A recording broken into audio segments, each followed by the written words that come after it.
Once, there...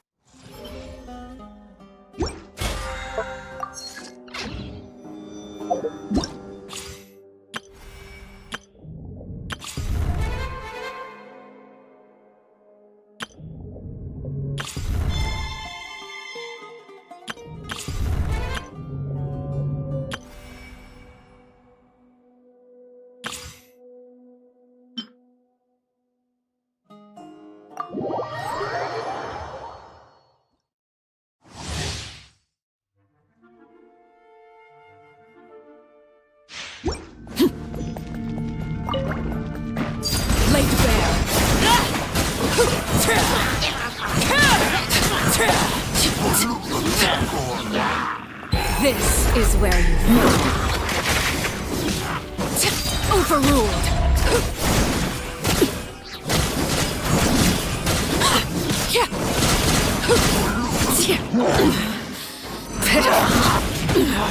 Go everlasting as the moon.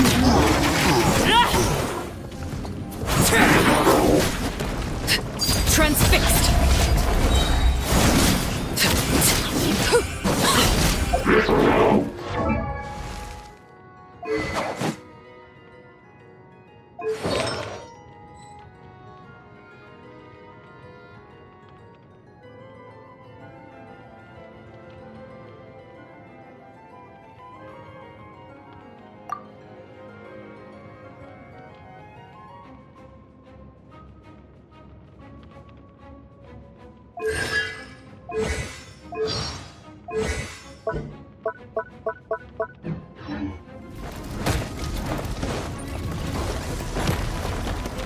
This is where you fall. Laid bare.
Wherever in this world I roam.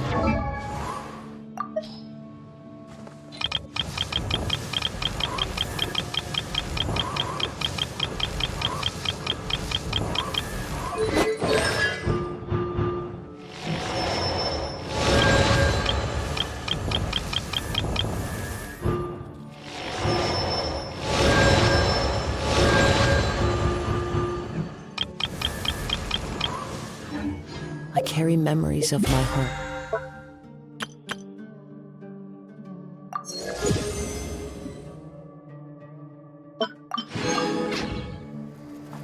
This blade, it is the last.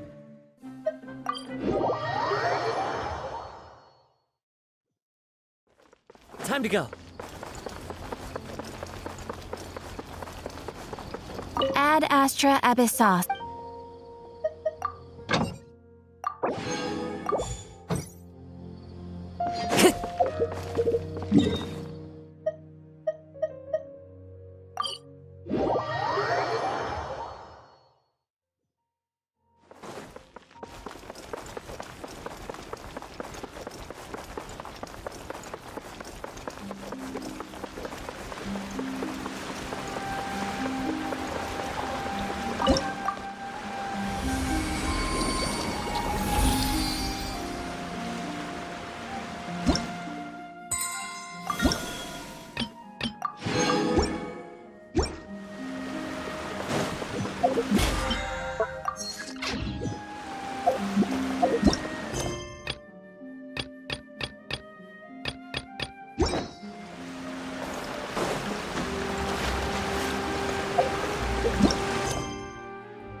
It's been a while since we visited Poisson.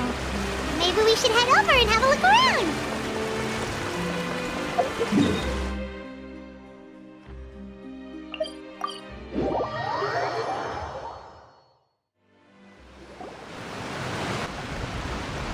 Hey, traveler. Paimon. Oh, Paimon knows that voice. Over here.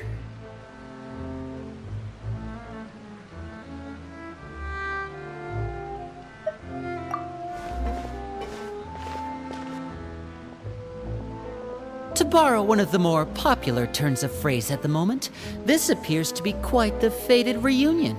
Running into you two out of the blue like this has really made my day. I certainly wasn't expecting it. You can say that again. What brings you to Poisson? Wait, Paimon's got it! You must be here for one of your magic shows, right? Actually, we've run into a bit of trouble on the home front, so Father arranged for us to stay in Poisson for the time being. Oh, are Lynette and Fremine here too? Yep, along with most of the other members of the House of the Hearth. You may have noticed Poisson seems a bit more crowded than usual. So you're saying nearly the entire organization has moved to Poisson? Sounds like you've run into way more than just a bit of trouble. What's really going on? Well... Since the two of you are so curious, perhaps I can fill in the gaps. You scared Paimon half to death!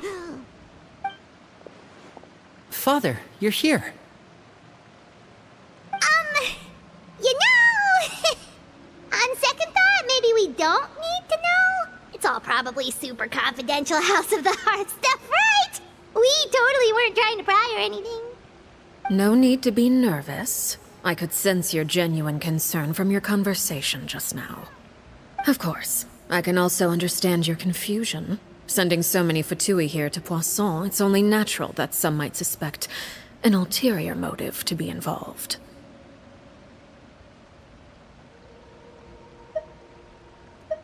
I understand. I'm well aware you've had your fair share of confrontations with the Fatui in the past, and I can't exactly guarantee that we'll remain on good terms in the future. As for right now, however, I would say we have little reason to be at odds, wouldn't you agree? The House of the Hearth could stand to be more open with those who have worked so closely with us in the past. As for the issue at hand, well, it hardly relates to any ulterior motive. To be frank, it all stems from a certain rumor circulating around the House of the Hearth. It's an internal matter. What sort of rumor? A rumor that a certain phantom child is hiding away in the House of the Hearth. A phantom child? Ooh, just hearing the name is giving Paimon the creeps. A spirit that should have long ceased to exist is lurking in the shadows of the House of the Hearth. So I decided to bring the children to Poisson before continuing to investigate the situation. I expect I should be able to track down the spirit fairly quickly. After that, it's just a matter of resolving the situation, if you will. It shouldn't be much trouble at all. If you're curious, or if you still have some concerns, it might be advisable to stick around for a few days. I'm sure the children would be exceedingly pleased to welcome some visitors. Lenny, I'll leave you to entertain our guests. I have some matters to attend to. Of course, Father.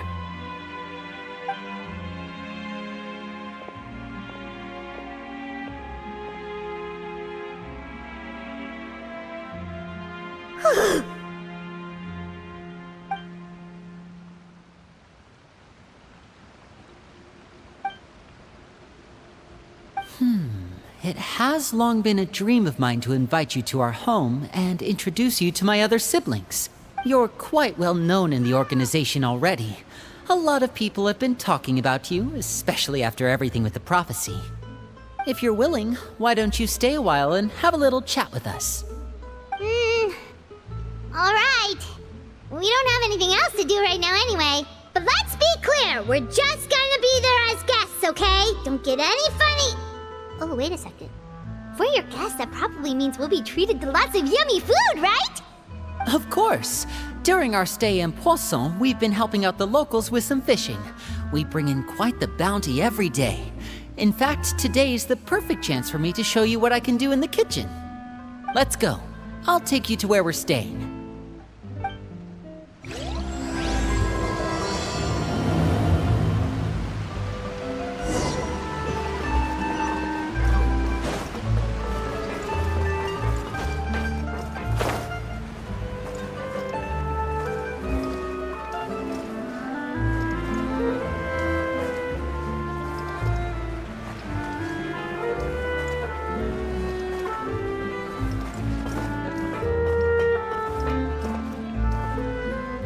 We rented this house from one of the locals to use as a temporary base.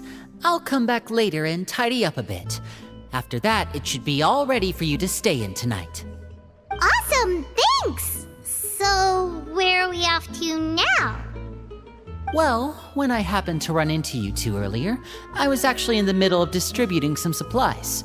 With this many people staying in Poisson, we have to bring in outside supplies every now and then. I should probably make sure the rest of these provisions get delivered, otherwise people might start to get antsy. Okay, we'll come with! There are all sorts of rumors about your organization floating around out there. Paimon's not sure if she could even take a wild guess as to what's true and what's not.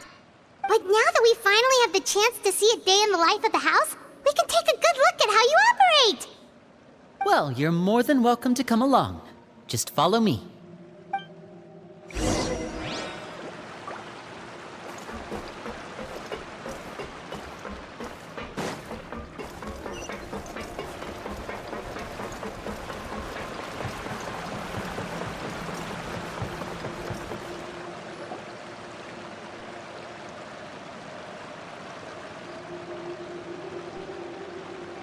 Linny! You're finally here!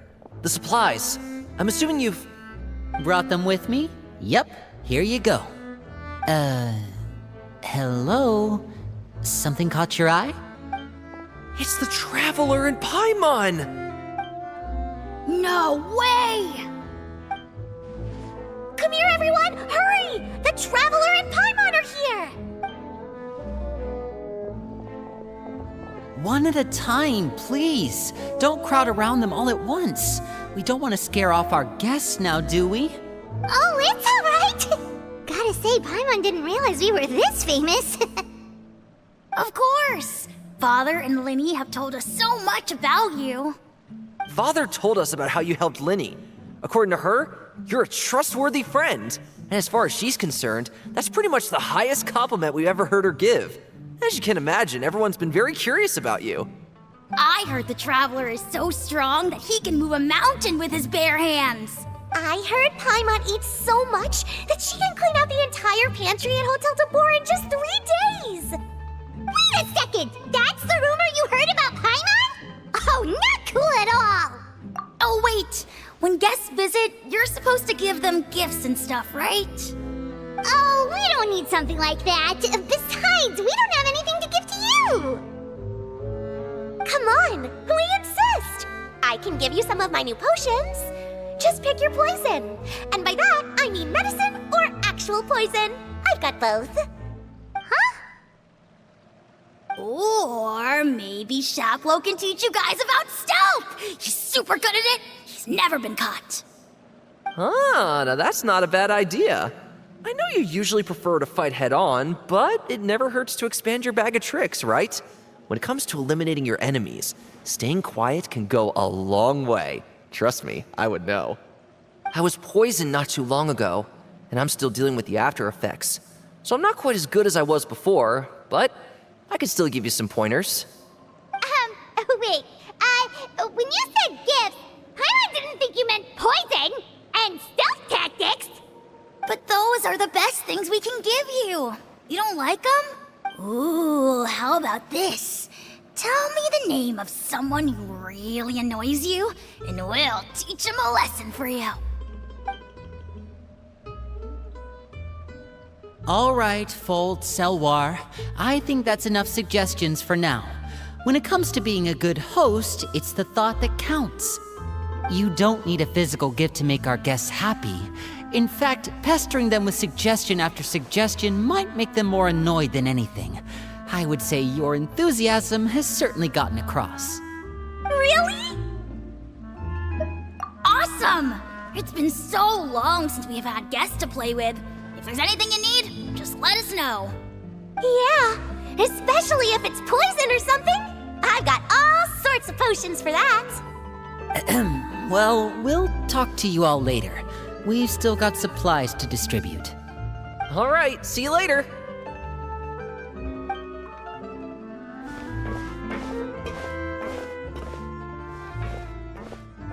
Bye!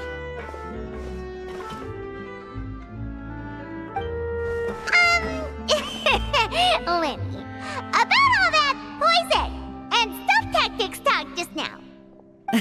Scared you, did it? That kind of talk comes with being part of the House of the Hearth.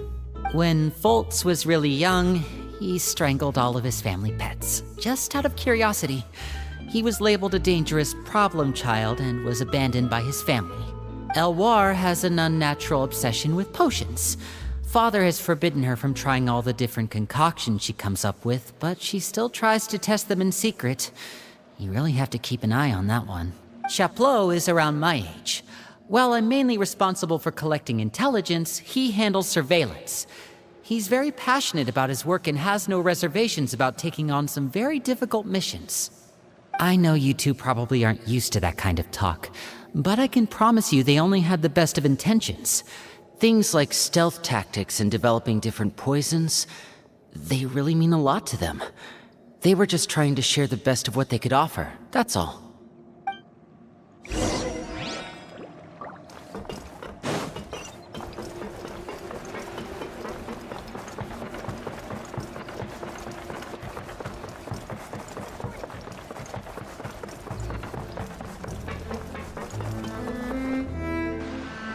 Filial, supplies are here. Thanks.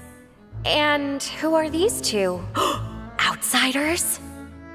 Allow me to introduce you. This is the Traveler and Paimon. Oh, you're the famous duo I've been hearing so much about. It's nice to meet you. I heard you've traveled to all sorts of places. Is that true? Of course, we're making our way all across to that. Oh, good for you. You must be pretty familiar with Fontaine by now, then. Have you seen the new opera that started running recently? I think it's called... The 4,000 Thieves? Oh, this is the first we've heard of it. It seems like it's going to be fantastic. From what I've been able to tell from the posters, anyway. You should definitely check it out if you have the time. Oh, and there's The Blind Maiden, too. That one is supposed to have audience interaction. Seems pretty interesting. After this mission is over, I think I'll go get a manicure. Oh, maybe I should dye my hair. Wonder how much it'll cost. Is it just Paimon, or do these two seem much easier to get along with than the others? Looks like the House of the Hearth has some normal members after all. I heard that. Oh! Oops. I'm guessing you're referring to Foltz and the others? Yeah, we're definitely not all like them. I bet those crazies are practically foaming at the mouth right now. I'm sure they just can't wait to get back to Snezhnaya to carry out the plan. That's enough, Filial. Don't talk about family members behind their back, right? Whatever. Let's go. Guess this is goodbye then. If you ever have some time, we should go see the opera together.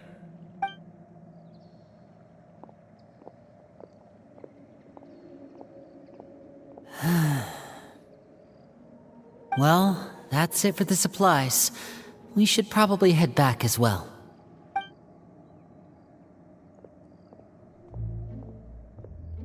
Well, they didn't seem too happy with each other. Seems like there could be something more going on here. You're right. We're only here as guests after all. Oh, Linny's getting super far ahead. Come on, let's catch up.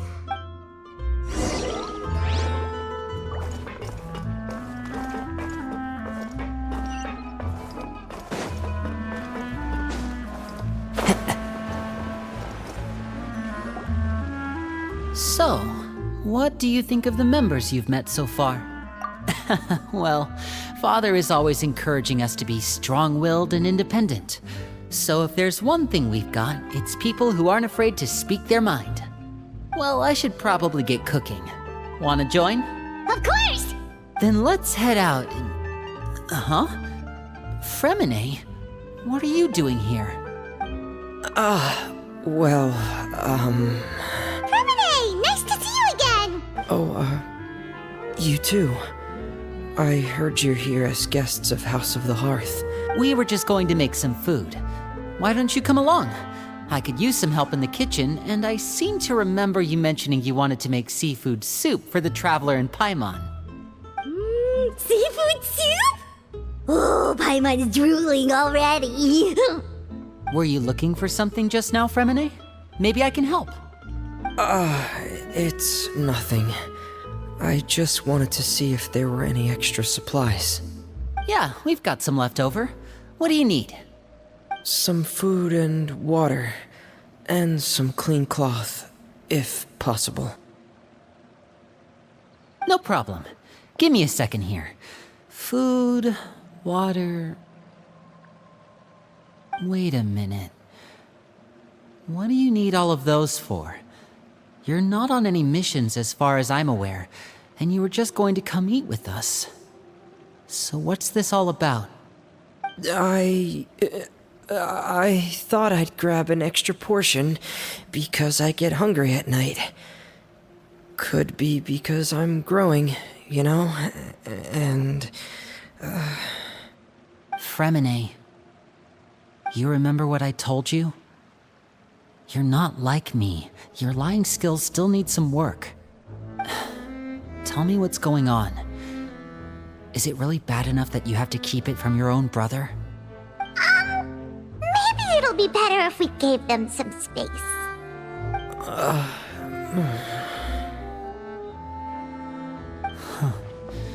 This is the first time I've seen that kind of look on your face. Whatever happened, does it have something to do with Father? Yes. Just follow me.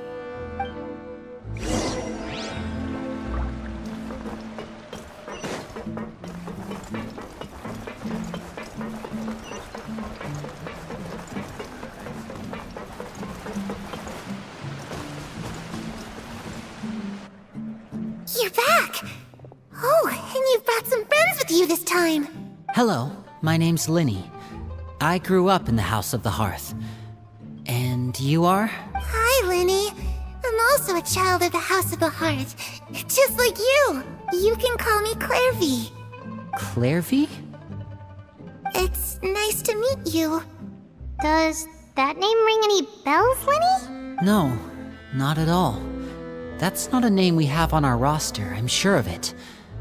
What I'm not sure of, though, is how she managed to sneak in. She must be the phantom child Father's been searching for. From the looks of it, I'm guessing you were the one that found her, Fremine. You, haven't told Father, have you? No, I haven't told anyone. I've just been keeping her hidden. For how long? About half a month now. So ever since we got to Poisson, then. Do you have any idea what you're doing? I know what I'm doing. Really? 'Cause from where I'm standing, it looks like you're hiding the very person Father has been trying to find. If Father finds out about this, everyone involved is going to be punished. You know the rules of the house, Fremine. I know you do. Father doesn't tolerate any form of betrayal. So why are you doing this? I've thought it through. And I just can't hand her over like that. Linny, don't you remember last year? Sheplo nearly died after getting poisoned during that one mission. He wasn't able to get back before the poison started taking effect, and not a single person was there to help him. That night, while I was sleeping, I heard a voice telling me to go save him. I opened my eyes, but I couldn't find the source of the voice. I thought maybe I was just hearing things, but I went to look for him anyway. Luckily, I got there with enough time to save his life. That feeling of being haunted, of hearing voices, it's happened many times in the House of the Hearth. I'm sure you've noticed. So what you're saying is, that was her? She was the one who spoke to you that night? Unless there are other spirits roaming around the House of the Hearth, I don't think there's any other possibility. If Clairvy were our enemy, it wouldn't matter whether she was a spirit or an actual child. I would have acted without a second thought, because that's what Father ordered us to do. But she's been living with us, helping us from the shadows all this time. I think that makes her family. I couldn't just hand her over to be dealt with. Not when there's so much we still don't know. So what's your plan then? You can't keep her here forever. Someone is bound to find out eventually. I haven't thought that far yet. I don't want to disobey an order from Father, but I also don't want to put Clairvy in danger. Come with me. There are a couple things I'd like to say to you in private.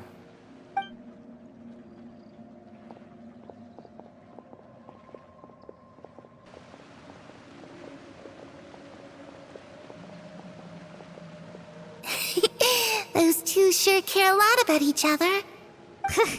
Well, they got a funny way of showing it. From where Paimon was floating, it sure seemed like they were about to bite each other's heads off. No way! They have a really deep bond. I could tell right away, because I also have a friend like that. I just don't know how long that kind of bond can last. The darkness in the house runs deeper than you can imagine. No one can get out alive. I'm sorry, Linny. I really didn't mean to drag anyone else into this. Oh really? You didn't mean to? 'Cause I for one wish you did. Huh? What do you mean? You know, when we were younger, you didn't call me Linny. You called me brother, just like Lynette. We grew up together, the three of us. We were all orphans, all rescued by Father. Of all the siblings in the House of the Hearth, I think our bond was the closest. Later on, when you started calling me Linny, I wasn't actually surprised. After all, Lynette and I are related by blood. We've had to depend on each other to survive long before we joined the house. Linny, The darkest and most difficult moments of my life happened before you and I had ever met. I'm sure that's true for you as well. Even so, Fremine, we've stood by each other for all these years now, and to me, that means more than blood. You and Lynette are the most important people in my life. No one can replace you. So I won't let you face anything alone. Not if I can help it. Oh, looks like things are getting kinda heated between Linny and Fremine. Maybe we should go check on them. Oh, it's raining. I should put my clothes away.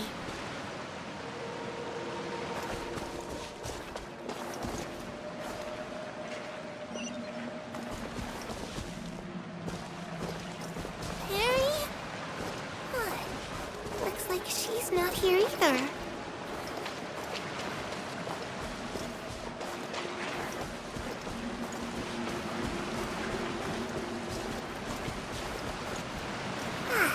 It's time to eat.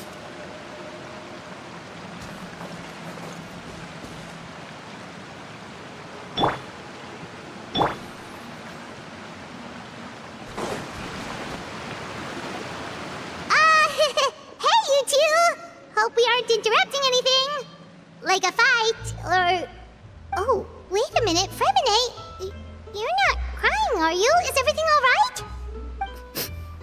Everything's fine. Thanks for asking.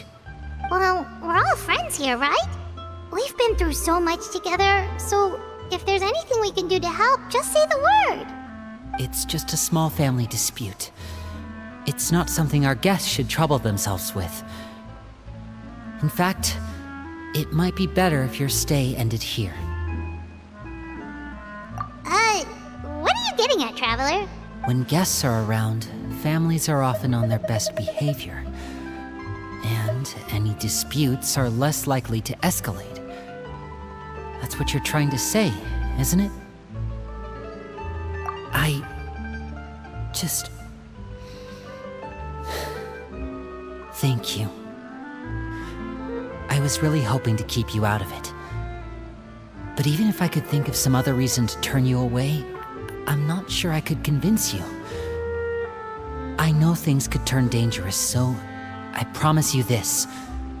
From now on, I'll protect you like my life depends on it. Me too. Well, back to the matter at hand then. If we don't plan on handing Clairvy over to Father, then our only other option is to solve the mystery of her identity before Father is able to track her down. That means finding out where she came from and what she's doing here. Then we can send her on her merry way and pretend like none of this ever happened. I've tried that already. And? And... nothing. I tried taking her somewhere really far away, but... after some time, she just reappeared. She even came with us all the way to Poisson. It seems like wherever the house is, she follows. I don't know much about spirits. Do you two have any ideas? Let's see here. Paimon remembers hearing something like, if you fulfill a spirit's last wish before they died, they'll let go of whatever's keeping them here and return to the ley lines. Oh, it's just that Paimon doesn't really remember where she heard that, so it's not guaranteed to work or anything. Well, sounds like it's worth a shot. Guess that means we should go ask her about her wish. But first, Fremine, I need you to promise me something. What is it? I need you to promise me that this will stay between the two of us. We're the masterminds behind this whole thing. No one else gets involved. Can you do that for me? Of course. I promise. All right.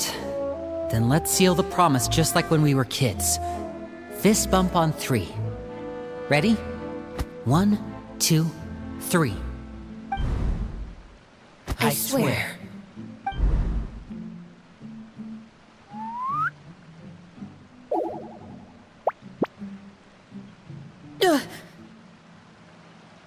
Whoa!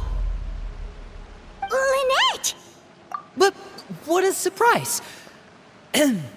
What brings you here, dear sister? And, when exactly did you get here?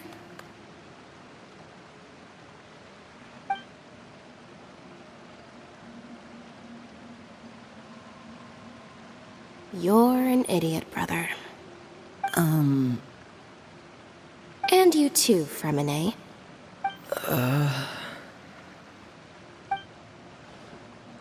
You 3, Traveler. And you 4, Paimon. Wait, what did we do? I've seen Clairvy around the House of the Hearth before. I hadn't seen her in Poisson, so I figured she must not have come with us. But it turns out, you were just hiding her. I heard you talking about your plan. Rather than steering clear of the situation, I'd rather fully join in.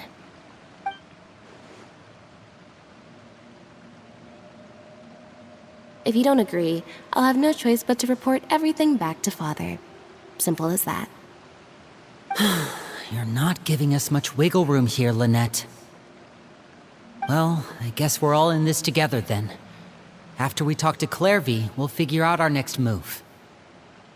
There's no time to lose. Let's go.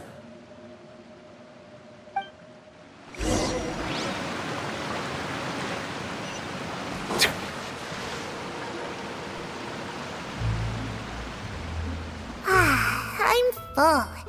Thank you for bringing me this food, you guys. She said she's full, but the food doesn't look like it's even been touched. That's right. Based on what I've been able to observe, it doesn't seem like Clairvy can interact with the physical world at all. Still, when she's presented with food, she'll always linger around it for a good little while. Maybe, in her mind, she really is eating those things. Does she know that she has already passed away? I've tried to ask her, but she didn't answer. My guess is that she's just as confused as we are. Or maybe she couldn't understand the question at all. Clairvy, if you've got some time, I'd like to ask you a few questions. Sure. Oh, another new friend. Hi, I'm Clairvy. Hello. Clairvy, how did you join the House of the Hearth? Huh? Isn't it the same for everybody? The knave brings you here and then you can't leave. It's just that your name, it's not on the roster. And I've never seen you before. The roster? Oh, I get it now. I think there might be some things you don't know about this place. The people in charge, they're not as nice as they look. They say they keep a roster, but it's not complete. There are a lot of people who aren't on it, and never will be. In this house, some people are family, and other people are just test subjects. Those kinds of people aren't ever going to get a place on the roster. Unless it's the roster of people who've been executed. Wait, does that mean the knave... She... Is there anyone that can vouch for you? Perry, she's my best friend. She's the only one I trust in this place. Have either of you heard of that name before? No. Me neither. Clairvy, Perry. Neither of those names are on the roster. But it seems like she's telling the truth. Either that, or this kid's already got a bag of tricks bigger than mine. Maybe we should try a different approach. Clairvy, do you have a wish? A wish? It can be anything you want. Just imagine. It's your birthday, you're blowing out the candles, and your wish is...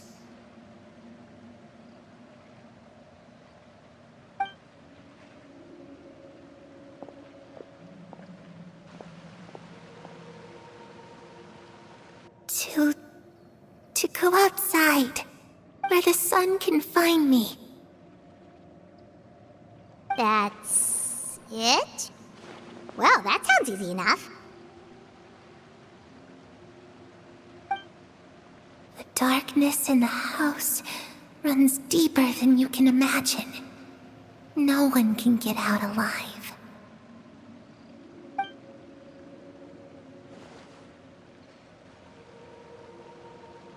Okay, time to divide and conquer. Listen up, I've got a plan. I'll try and find a way to use basic illusory magic to take Clairvy outside and bring her somewhere with sunlight. Lynette, try and find the list of executions that Clairvy was talking about, and see if her name is on it. Fremine, you stay in Poisson. We can't be the only ones who've had run-ins with Clairvy. I need you to collect intel on everything she's said and done. Understood. I'll try my best. What about us? What should we do? I really appreciate your willingness to help, but this is a family matter. I don't want to drag you in too deep. It's too risky. Let me think. Since Father considers you to be guests, maybe you could stick by her side for a little while. You don't need to do anything except keep up some nice, casual conversation. Ah, Paimon gets it. You want us to distract her. I'll give you a magic bird. If Father suspects something, all you need to do is release it when she's not looking, and it'll alert me that something's wrong. Of course, that's only as a last resort. If Father doesn't seem to notice us, there's no need to make contact. We'll reconvene here tonight after all's said and done. If the worst case scenario happens and we're discovered, just tell Father everything. We're not going to let our guests get punished for our own actions. That's where we draw the line.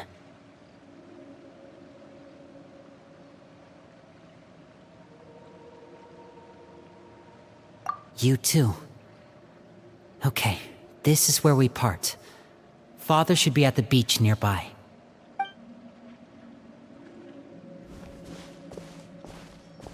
I really hope this goes well. No, it has to go well. That's the only way this can get resolved.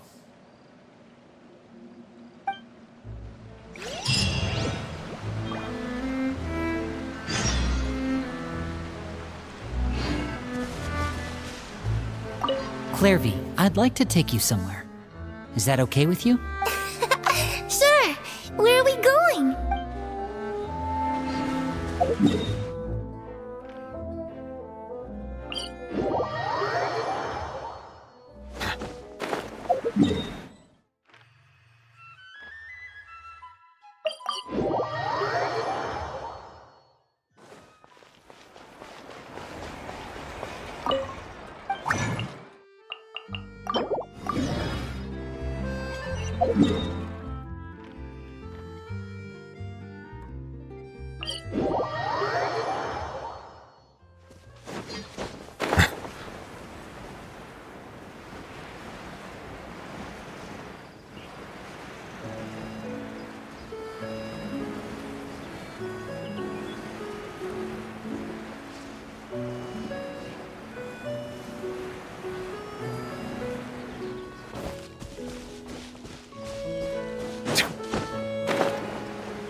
It's the knave!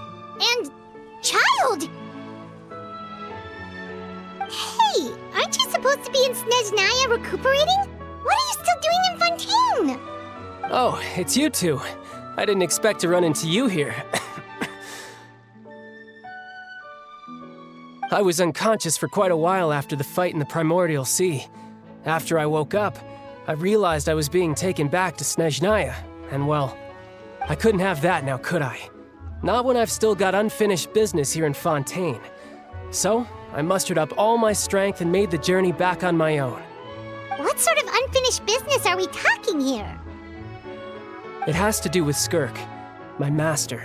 I really wanted to meet up with her, but by the time I got back, she had already left. I still have so many questions for her.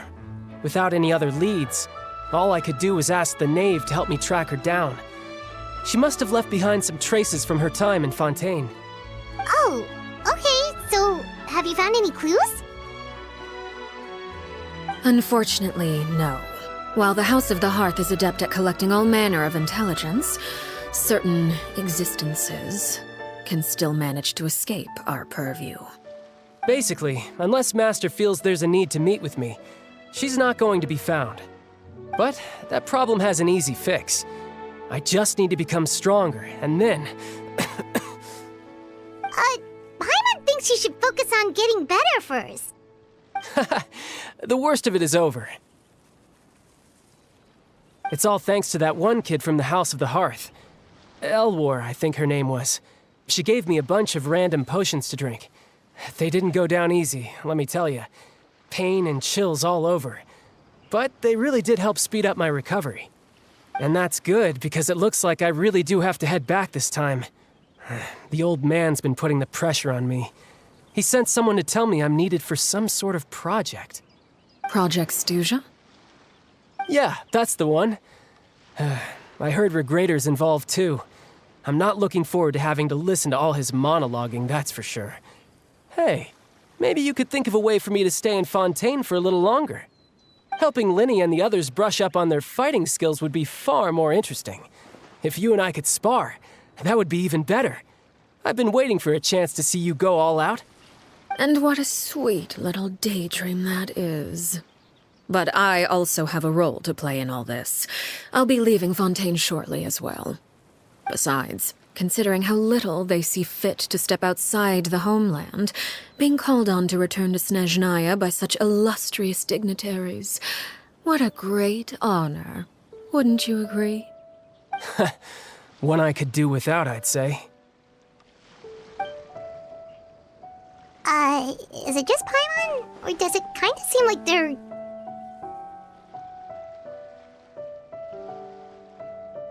So, dear guests of the House of the Hearth, to what do I owe the visit? Well, we just...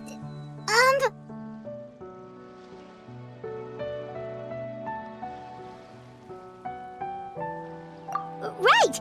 We're super close to Linny and the others, but we still don't know much about you! Is that so? Introductions have already been made, have they not? Oh, well, you see? There's only so much you can learn about someone from a short introduction. At least tell us something a little extra, like... Why do you call yourself father? Huh, good question. I'd also like to know. The fact that you have to ask tells me our intelligence work has been quite successful. Telling you the answer to that question would only serve to undermine that success.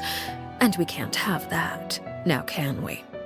Spoken like a true diplomat. That was some expert sidestepping right there. Well, if there's nothing else, I think I'll take my leave.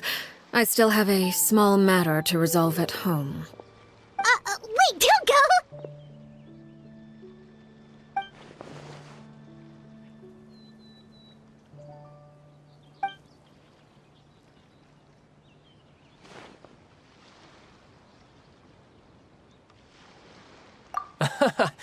I'd also like to hear the answer to this.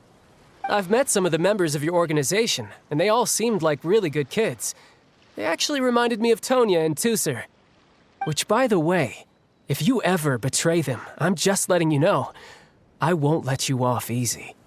And why would I betray them? Well, you've already betrayed the House of the Hearth once, haven't you? At least, that's what I heard.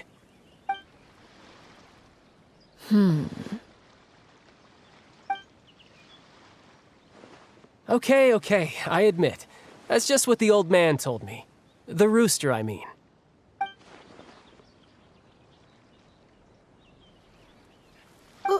Wait, did you really do something bad to those kids? Never mind what I've done. I'm more curious as to what the mighty rooster had to say. Care to enlighten me? Well, nothing much. Just some stuff about you taking out many other members of the House of the Hearth, and even going so far to attack your own family. I see. Oh, based on your reaction, I'm guessing it's all a bunch of lies. Hardly. I don't appreciate his particular turns of phrase, but I suppose he didn't say anything untrue. Although, it would be more accurate to say that there is a certain level of prejudice involved, but I don't intend to clear that up just yet. Prejudice has a funny way of concealing the real truth behind certain things, an attribute that I find to be quite advantageous. Call yourself a Fontainian, for example, and people will assume all sorts of things, when the real truth is that this is simply the land where I was raised. Huh? You're not actually from Fontaine? But then why did you try to help out with the prophecy and everything? I was trying to protect the children born in Fontaine. Claiming that I myself was a Fontainian simply made it easier to operate. People would hardly suspect a fellow Fontainian of having any ulterior motives. Who wouldn't want to save their homeland after all?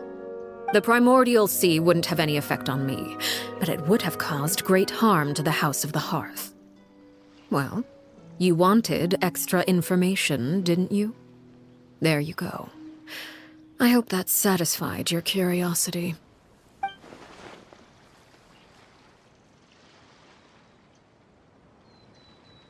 So, you stayed in Fontaine for the kids.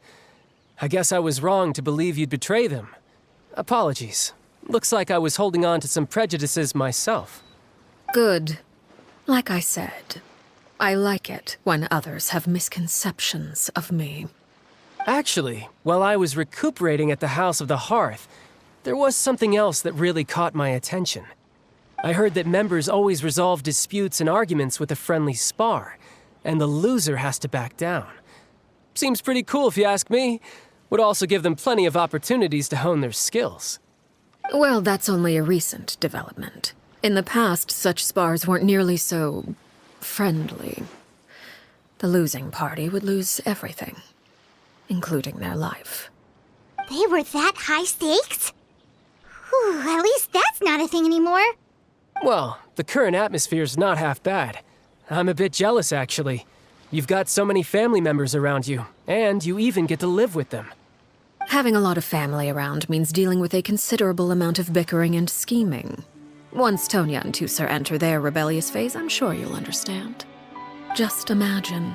Tusser becomes obsessed with plucking out strands from the rooster's mustache, or Tonya decides to dye her hair 42 different colors. Okay. I get the picture.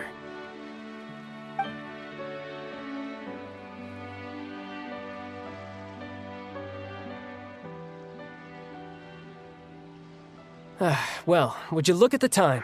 I should probably get going. Traveler, Paimon, I'm not sure where our paths will cross next, but the next time we run into each other, we should definitely try and find some time to spar. Again, maybe this is a conversation we can have when you look less like you're gonna keel over. All right. Well, thanks for everything, Arlecchino. No thanks necessary. You also played a part in obtaining the Gnosis. I would say we can call ourselves even. I like the sound of that. Well, I'm off. See you all some other time. We should probably get going too. Do you want to head back with us? Oh? You want me to leave so soon? Oh, well, you see, I'm rather enjoying the evening breeze. If you don't mind, I think I'll stick around for a bit. I have some things to think about. Apologies for not attending to you like a proper host. Please forgive this slight. I do hope you'll have a pleasant stay. We managed to keep her distracted until nightfall. Good thing Child was there to keep the conversation going. You don't think she suspected anything, do you? Oh, I wonder if Linny ran into any issues. Let's hurry back and see how everything went.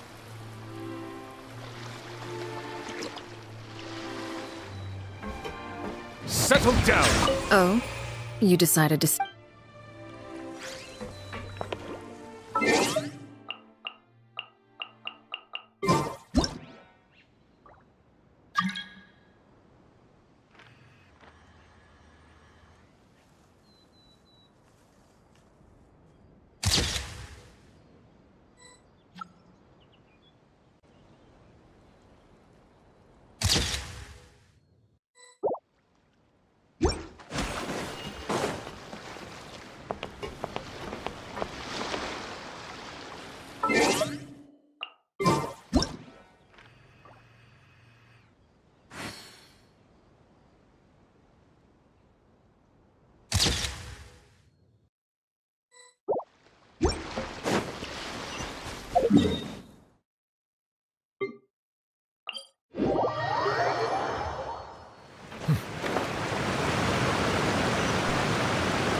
Linny, how did everything go? Well, long story short, we ran into a small issue. Clairvy can't go into the sunlight.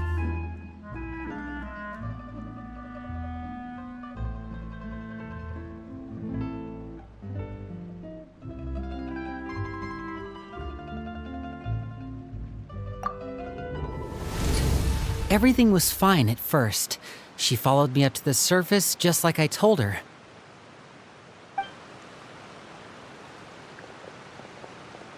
But as I led her out of the shadows and into the sunlight, she vanished. I turned around and there she was, standing at the edge of the shadows, silently watching me. Huh. Maybe she's afraid of sunlight, or... No, it wouldn't be her wish if that were the case. Well, we could always try pushing her into it. Oh, true. I've pretty much tried it all already. Nothing worked. Eventually, the sun went down, so all I could do was bring her back here. How did it go with you, Lynette? Good. I've got the list. It's right here. Really? Well, what are we waiting for? Let's take a look!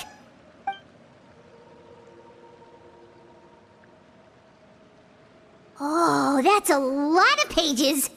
Oh, it's gonna take forever to get through it all. We can each take a section. Here. La Pouillade, L'Endroit, Chambel, Horaire.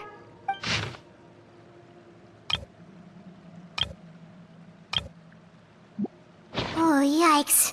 That Horaire guy has a huge scar on his face. He's kinda giving Paimon the creeps. I've met him before. The scar is from an injury he received during a mission. I still remember him joking with me about it. He said any future lover would take one look at him and then lose all interest. Did he say anything else? Well, I asked if there was someone he was interested in. He said no, and that's where our conversation ended. It was only later that I learned he really did have someone he liked. He risked everything to escape so he could be with her, but it didn't work. One day, Father asked to see him, and, well, I never saw him again after that. Wait, so that means the knave, she... It may seem cruel, but it's just one of the rules of the house. Betrayal is not to be taken lightly. We know too many secrets to come and go as we please. So, if you do try to leave, you pay with your life.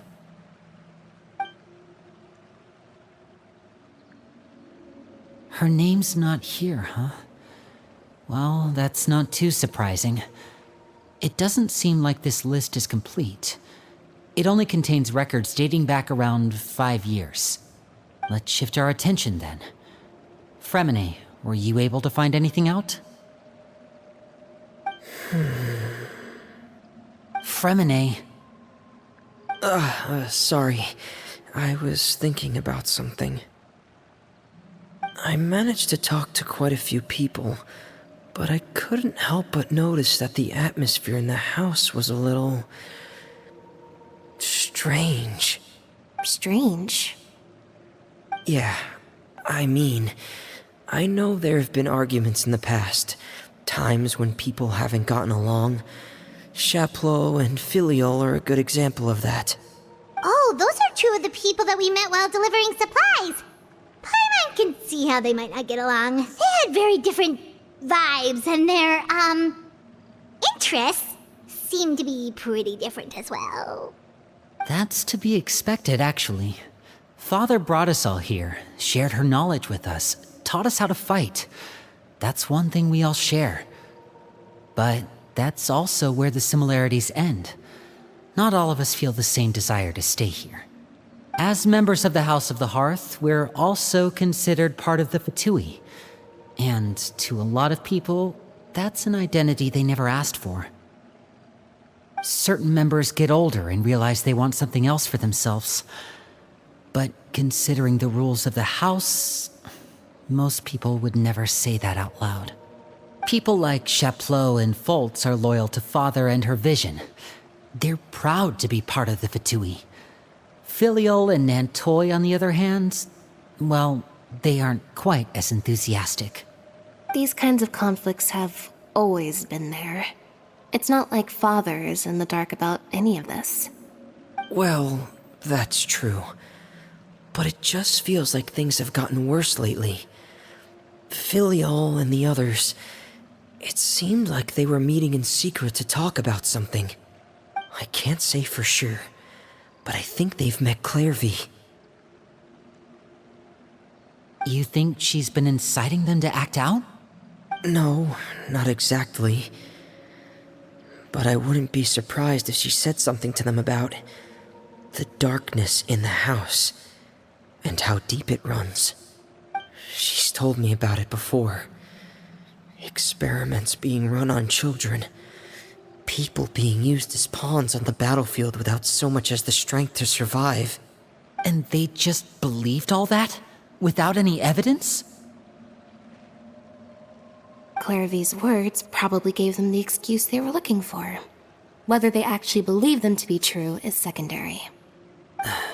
This is all because of Project Stuja, isn't it? Whoa. Hold on a second. What's this Project Stuja all about, huh?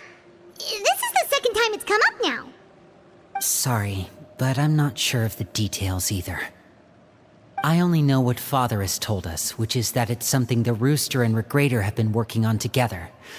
Apparently, it has to do with the Fatui's strategic plan for the future. Because the House of the Hearth was so successful in obtaining the Gnosis, we now have the honor of playing a key role in Project Stuja. Wait, but isn't that a good thing? Key role is just another way of saying dangerous role. To us, the whole thing is an inconvenience. Father thinks so too, but she's in no position to refuse. Their plan isn't exactly unreasonable, and they've been funneling the house a lot of funding. It's just that we'll lose a lot of members in the process. Participating in the plan, it's an honor in name only. What they're really trying to do is subdue us. The existence of an intelligence organization outside their control makes them feel uneasy.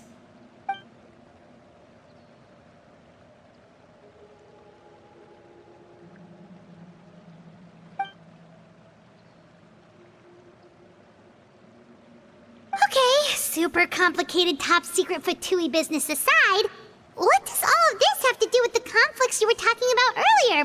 Paimon doesn't get the connection. External pressure has a way of exacerbating internal strife. You can't overlook the power of fear either. People are afraid of dying, and that fear is often the impetus for a lot of stupid decisions. I thought resolving the Clairvy situation would make everything go back to normal, but it looks like things are more complicated than I thought. If we leave Filial and the others to their own devices, sooner or later, Father will be forced to take action. We can only focus on one situation at a time, brother. You're right. Even if we confront Filial and the others, it won't do any good. It might even make matters worse. We should focus on Clairvy for now. Well, it's getting late. We should head back and get some rest. We'll try again first thing tomorrow. Lynette, you stick with me this time. Fremine, keep a close eye on Filial and the others. Make sure they don't do anything they'll regret. Good work today, everyone. Have a good night, and I'll see you tomorrow.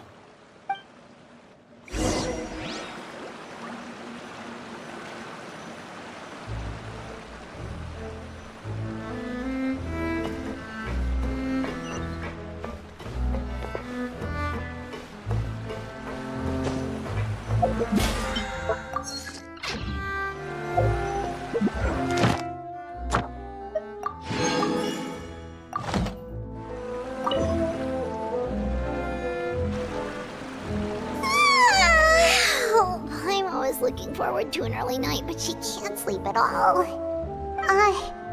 Hey, you don't think the knave will be too angry with Lenny and everyone if she finds out about all this, do you?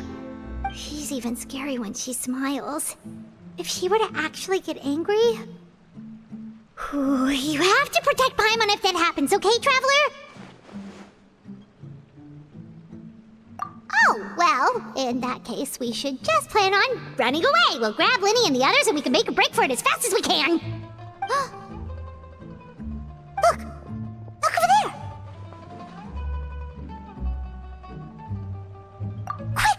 catch up with her before anyone sees.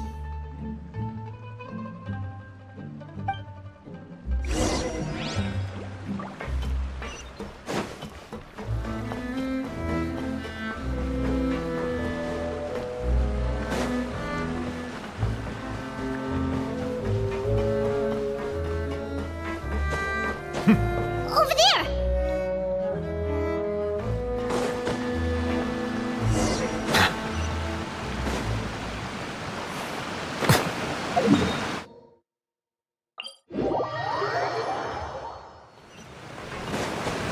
Oh, where is she going? Oh, if someone sees her, we're toast!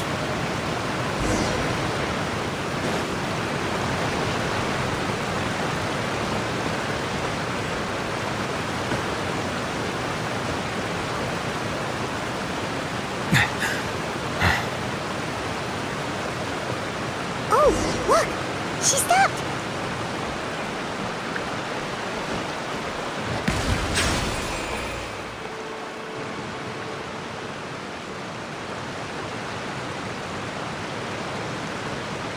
Clairvy!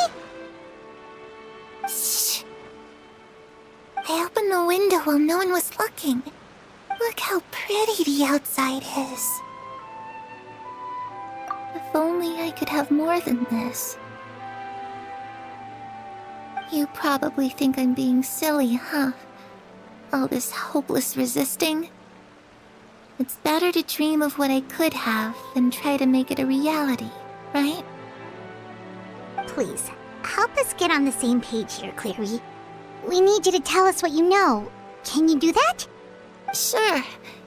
Although, after you hear all this, I think you might regret that decision.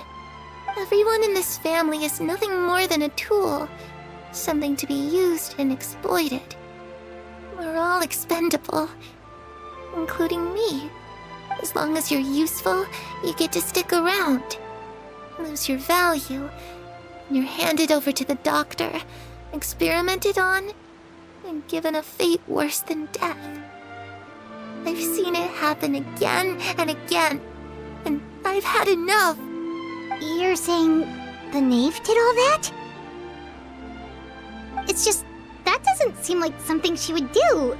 She's scary and all, but it seems like even she has lines she wouldn't cross. I knew you wouldn't believe me.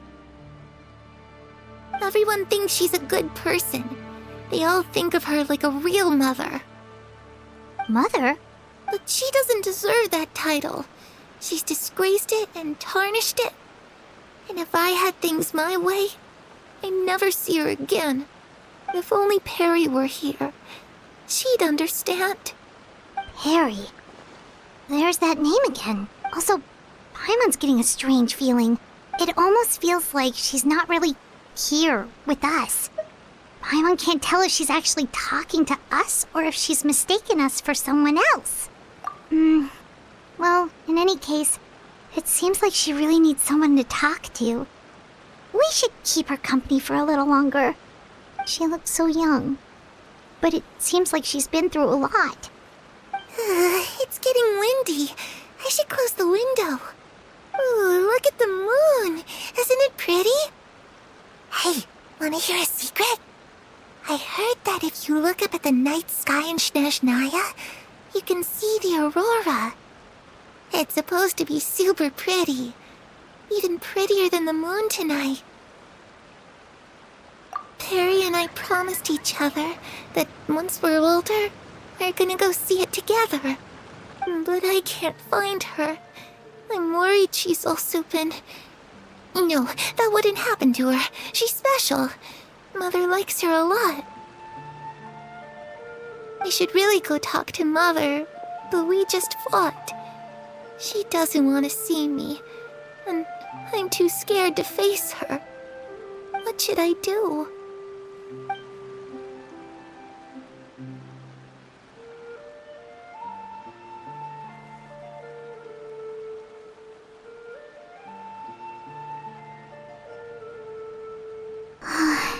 Paimon really doesn't understand what's going on with her.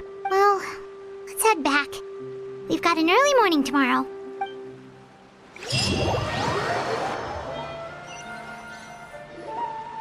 All right, looks like we're all here. Let's go ahead with the plan.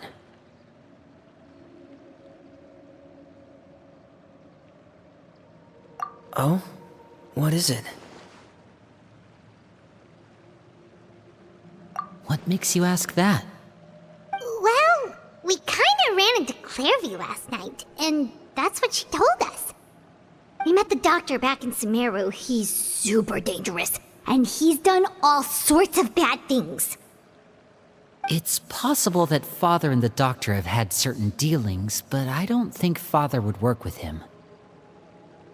We're not really on the same side, so there's not a lot of trust between them. That doesn't exactly set the stage for a successful partnership. I did hear, though, that when Father first became a Harbinger, the Doctor offered to work with the House of the Hearth. Father rejected most of his proposals, except for one. It had to do with some sort of secret experiment. Secret experiment? Could that be what Clairvy was talking about? I don't think so. I don't know any details about the experiment itself, but I do know it's an entirely independent operation. The Doctor only proposed a direction for the research. That was the extent of his involvement. I still don't think that counts as working together. The details of the experiment are confidential, but complete records are kept on all participants. That doesn't seem to be the case with the situation Clairvy referred to. I know you don't agree with some of the Fatui's methods, and I'm not asking you to. But I am asking you to trust us on this. The House of the Hearth has its own principles. There are certain lines we're not willing to cross. Alright, that's good to hear at least. Clairvy seems to think the Knave and the Doctor worked together to do something horrible. If that turned out to be true, Paimon doesn't know how he would even face you guys. It's just that it doesn't seem like Clairvy is lying either. The easiest thing to do would be just ask the Knave directly, but Paimon doesn't think she'd tell us. Father didn't come back last night. She's probably still near the shore. We'll be counting on you to distract her. Lynette, you're with me. Fremine, you know what to do. Be on your guard, everyone. All right, let's get to it.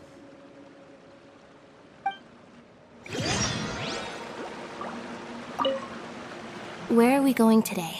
Let's try somewhere further away this time.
Ah, it's you two again.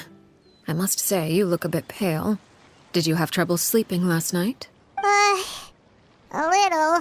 Perhaps if you had less on your mind, you'd be able to absolve yourself of such troubles. So what are you planning to do now? Catch up on some sleep? Or should I give you some time to rack your brain for a topic to discuss before I ask any questions? Although I must profess to being curious. Without child here, how do you plan on distracting me? Us? Distract you? A good one. But no, we were just here for a chat. Looks like you could have used some extra time to think. No matter. If you don't have any other plans, why don't you accompany me somewhere? Don't worry. I'll be sure to steer clear of any scheming children. The ocean breeze is sure nice today. Children always think they can hide things from the grown-ups, but nothing gets past me. Least of all a little scheming. I think I'll let them have at it for a little longer. I can be very patient. Well, I'll leave you to think things over. If you're so inclined, meet me outside the Palais Mermonia. Good things come to children who do as they're told. So I do hope you decide to tag along. If only for your friends' sakes. What should we do? She clearly knows about everything we've been doing, and Paimon doesn't think it'd be a stretch to say she was threatening us just now.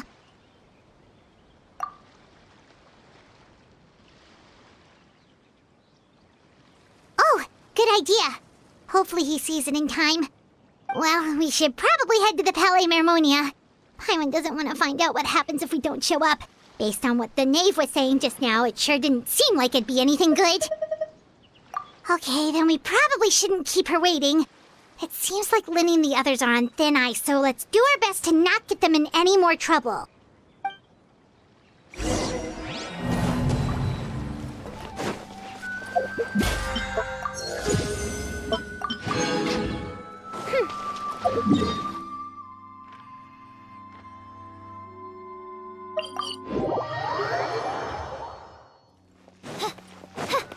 Ad Astra Abyss. Thank you for complete.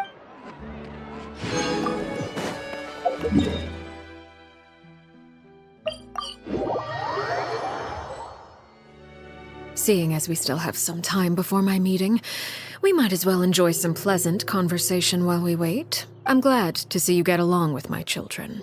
Being surrounded by good companions is necessary for a child's development. You're not planning on doing anything to them, are you? I assume you're referring to Linny, Lynette, and Fremine, although there's that situation with Filial and Nentoy as well. It appears quite a few people have been acting out lately. No matter. I'm not one to discriminate. All those who betray the house meet the same fate. There are no exceptions. Does that mean you're going to kill them? Oh, are you here to beg for their lives? I'm sorry to disappoint, but the rules of the house change for no one. In my organization, everyone is responsible for their own actions. But don't you care about them at all? They really respect you. They even call you father. You must feel something for them. Any organization in which feelings come before principles is one destined for ruin. The House of the Hearth is hardly an exception. You could say our principles are more stringent than most. Perhaps I can offer you this consolation at least. As our guests, you two will not be held accountable along with them. I would imagine Linny, Lynette, and Fremine will be able to keep their lives. As for Filial, Nentoy, and the others, I'm afraid there's little I can do. They can try to escape, but once you know our secrets, there's no getting out alive. But that's awful. Ah, you seem concerned. Out of consideration for my guests, I suppose I could turn a blind eye for a little longer. If Linny and the others manage to dispose of Claire V in the meantime, all evidence of their wrongdoing will be lost. In that case, I could hardly punish them for something I couldn't prove. If their efforts are unsuccessful, on the other hand, all will be held accountable. And the punishment will be severe. Of course. Oh, and here, I believe this belongs to you. Do try and keep better track of it next time. It takes a considerable amount of time to train a bird like this. It would be such a pity if you were to lose it. Wait, where did you get that? Well, I'm afraid that's all the time we have to chat. Now, for the matter at hand. I asked you to meet me here because I have business at the Palais Mermonia. It has nothing to do with you, but I think it would be prudent for you to stick by my side for the time being. There will always be time later to run off and tell Linny what you've learned. Well, time to go. Looks like we wrapped things up just in time.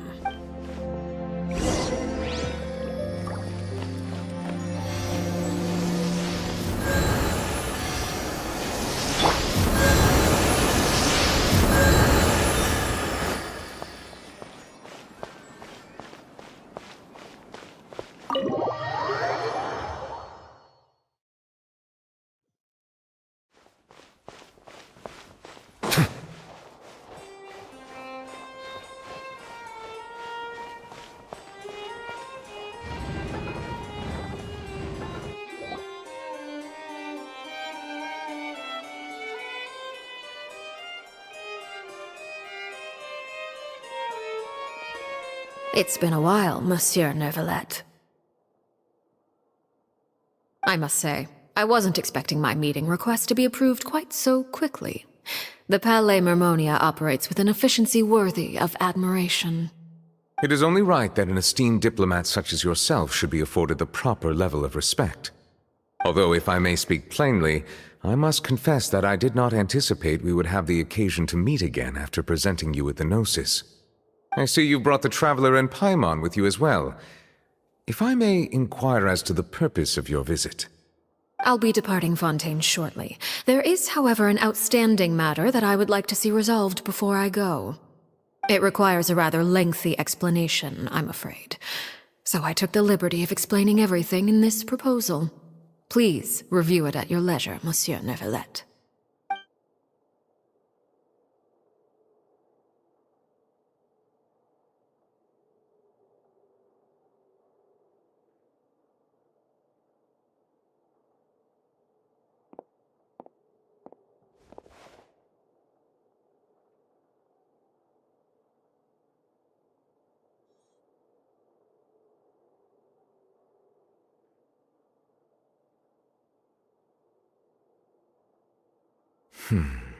I understand your request. However, at the risk of causing offense, I must admit that I fail to see why you would wish for such a thing. I heard you have a certain fondness for water tasting, Monsieur Neuvillette, so allow me to use water as an analogy. A family is like a large body of water with countless rivers flowing in and out. As someone who watches over this system, I would hope that each river that flows from the source will eventually reach the ocean. Of course, objectively speaking, I know this is impossible. Most of the rivers will dry up along the way, disappearing into the ground and leaving nothing but a barren riverbed behind. Not all rivers are destined to reach the ocean, but I would not see their existence rendered meaningless. I believe the water that flows within them is simply meant for a different destination, like a field in need of irrigation. Or perhaps the glass of a certain water-tasting enthusiast. Did you get any of that, Traveler? Your words paint an optimistic picture indeed. Allow me to remind you, however, few among us are willing to sip from a glass filled with tainted water. It may have been tainted at one point in time, but not to worry. I'll make sure it's strained of all impurities and returned to its cleanest form. I seem to recall there being a transactional aspect to your proposal. Perhaps you could expound on that? If you accept my proposal, Monsieur Neuvillette, I will gradually withdraw my forces from Fontaine. And, unless absolutely necessary, I will no longer carry out any special missions within Fontaine. I presume I can take your words to mean that, in the future, cases similar to the Tartuffe assassination will cease to cross my desk? Tartuffe? Ah, that thief who embezzled funds from all those charities, you mean? My deepest condolences to his family, but without any evidence, I cannot imagine how the House of the Hearth might have been involved in his passing. Of course, if you accept my proposal, Monsieur Neuvillette, I'm sure certain measures could be taken to reduce the frequency of such troubles. You choose your words carefully indeed. In that case, I am inclined to accept your proposal. My thanks for your generosity, Monsieur Neuvillette. Well, with that settled, we should be going now. I took the liberty of bringing along 2 bottles of spring water from Snezhnaya for you to enjoy. I do hope I get the chance to hear your impressions. Perhaps at our next meeting, yes? Indeed. I trust you would not overlook your commitment in the meantime. All right, Traveler Paimon. Time to go.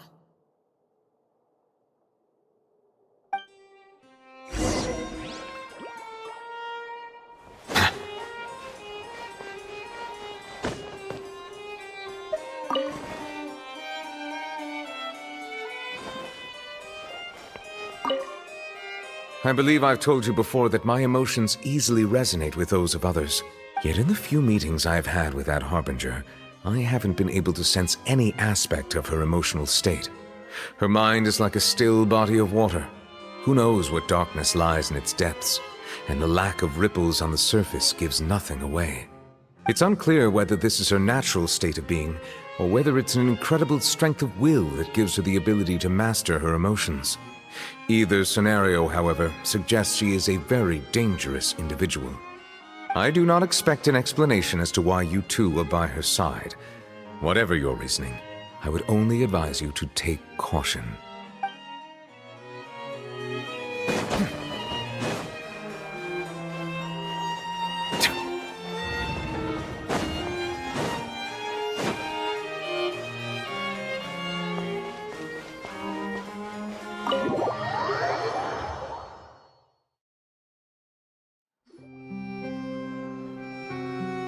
So, what exactly were you talking about back there?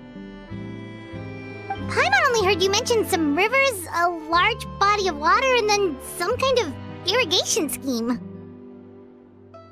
You really want to know?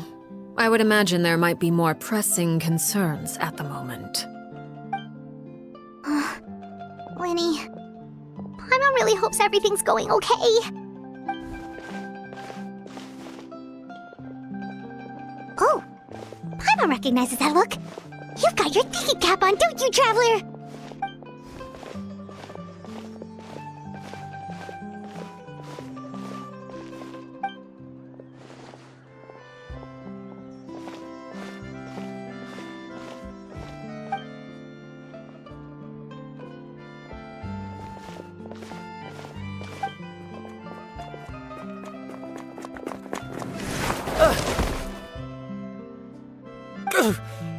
Oh, shoot.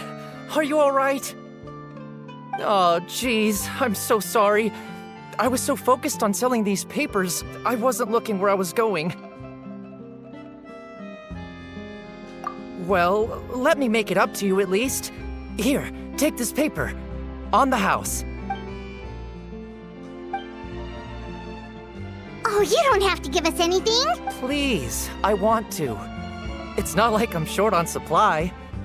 All the extras will be useless come tomorrow anyway. It's my fault, really.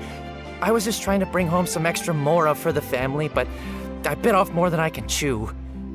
I haven't had many takers today, so I'm still swimming in papers. What's going on here? Nothing much. I just ran into your friend here on accident. I should probably get going, actually, so... Hold on. Of course, I'm happy to compensate you with mora, it's just... I don't have any on me at the moment. I'll take 3 papers. Here, your payment. Oh! Thank you for your patronage. May the Archons bless you with good fortune. If only I had the chance to run into such generous customers every day. I should probably just take on a smaller inventory though, right?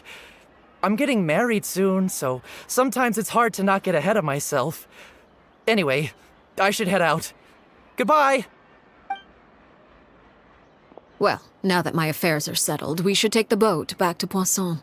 We've even acquired some light reading to enjoy along the way. Actually, why don't we stick around for a little longer? Paimon just realized how hungry she is. She can't head back to Poisson on an empty stomach.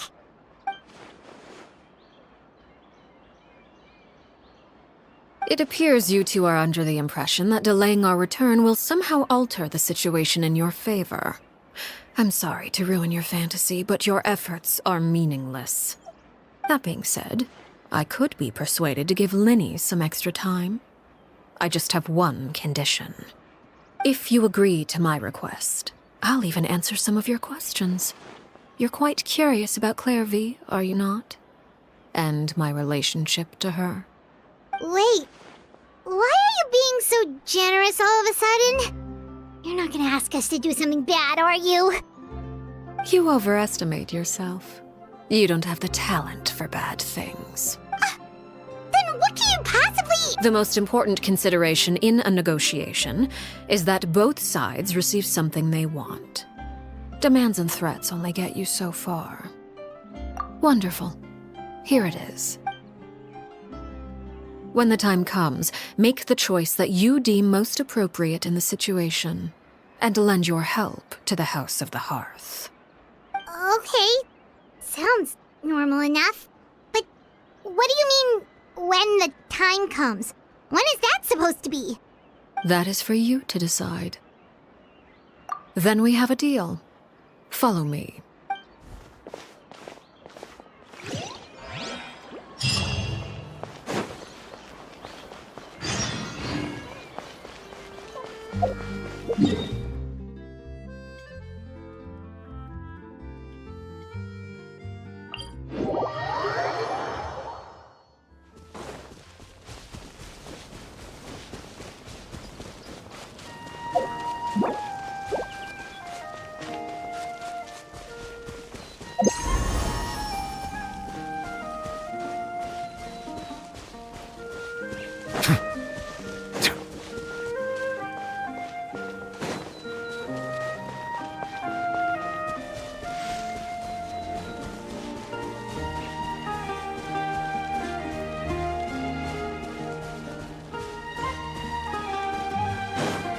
How about we explore the area ahead of us later?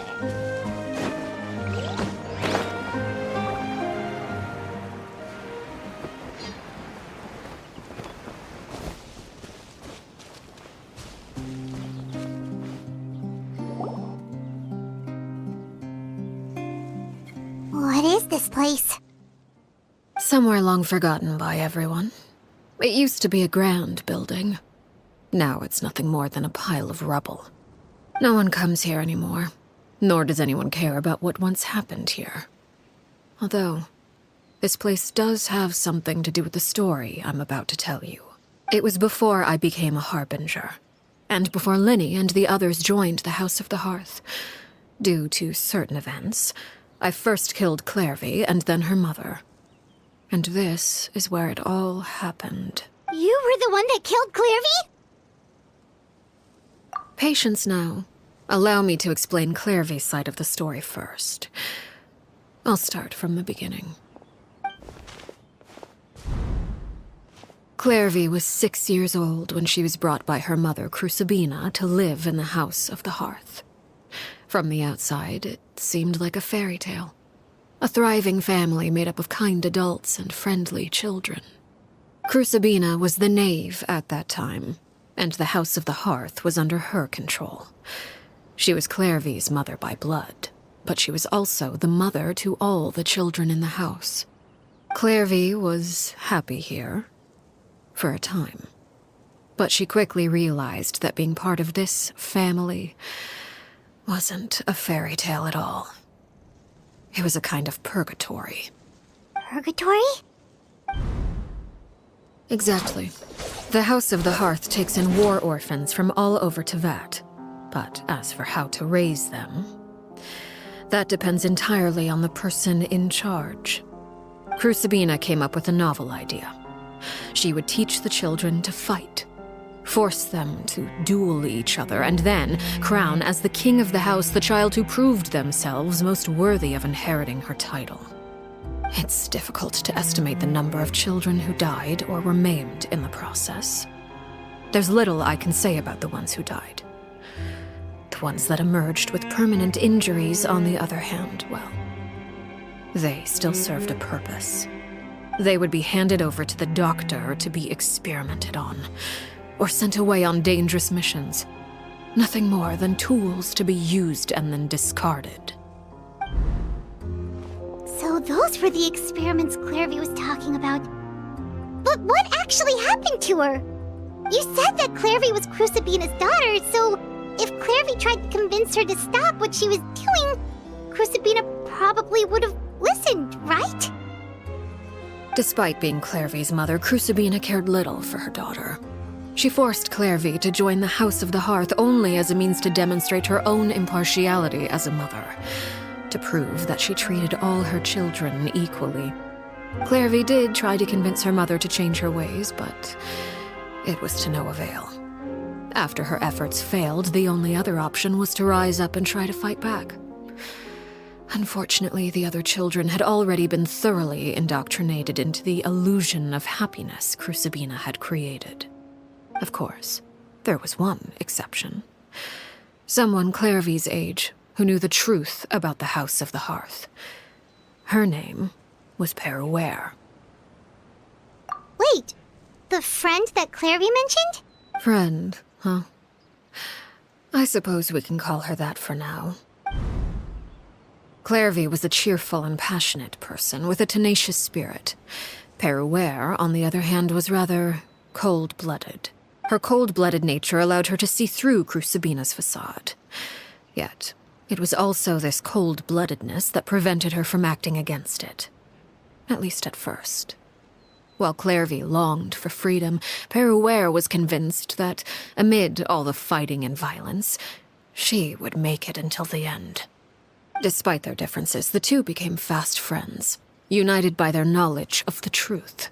Clarvey told Peruware that she hoped to create a real family, where no one would be killed or sacrificed. There may have been a certain naivete to her ideas, but Clarvey proved her determination many times over. She tried countless times to run away, ask for help, or expose the truth. But her efforts only earned her beating after beating. The only thing that kept her going was her strength of will. Even with her body racked with pain, she would still stand on her tiptoes and open the window at night. She and Peruware would look out at the moon together, a fierce longing for freedom shining in her eyes. But one day that light simply vanished. Oh no. What happened? Her hopelessness resulted from a culmination of things. 10 years had passed. 10 years worth of failure after failure. She and Peruware weren't children anymore, but finding any chance to escape still seemed as hopeless as ever. It was during this time that Peruware suggested a new plan. If escaping was out of the question, why not take down the very person sitting on top of this throne of lies? Mother herself. Clarvey rejected that proposal. She claimed that, as a famous harbinger, Crucibina possessed an unimaginable amount of power. Trying to kill her would have an incredibly low chance of success. Clarvey never gave another reason, but Peruware could see it written all over her face. Clarvey still thought of Crucibina as her mother.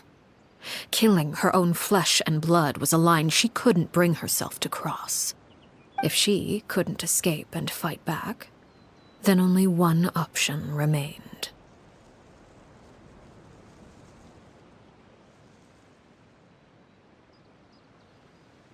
Precisely. Death was the only way that she felt she could be free. It happened during a duel.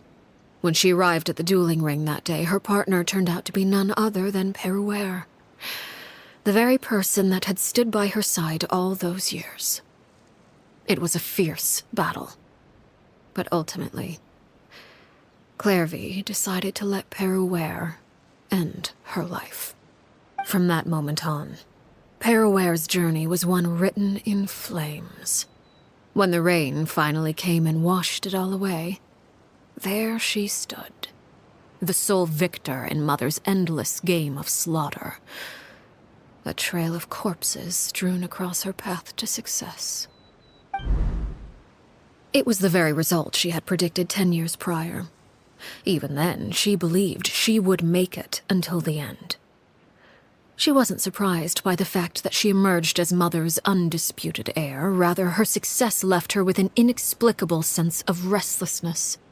She was unsettled, and there was only one thing that could quell that sensation. Perhaps you two would like to take a guess as to what it was? Crucibina, you mean? But... Correct. This is the place where Peruware killed her best friend. A mere year later, this is also the place where she fought tooth and nail to kill the mother they shared. The moment she acted, any conception of what was right or wrong ceased to matter. It's one of the principles of the house. Only those who survive get to write the rules. Peruware won the battle, and became a harbinger herself. After which Her Majesty, the Tsaritsa, bestowed upon her a new name. Arlecchino. So the Perry Clairvy was talking about... It was you all along. You're Perraware. Arlecchino is just a name you got later. I left that name behind long ago. I must say, hearing it now does bring back memories. After I defeated Crucibina, the moniker of Mother died with her.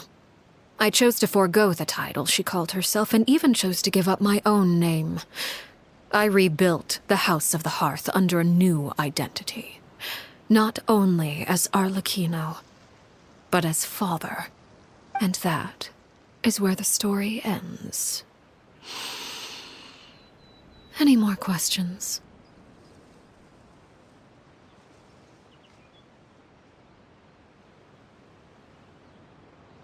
Yeah.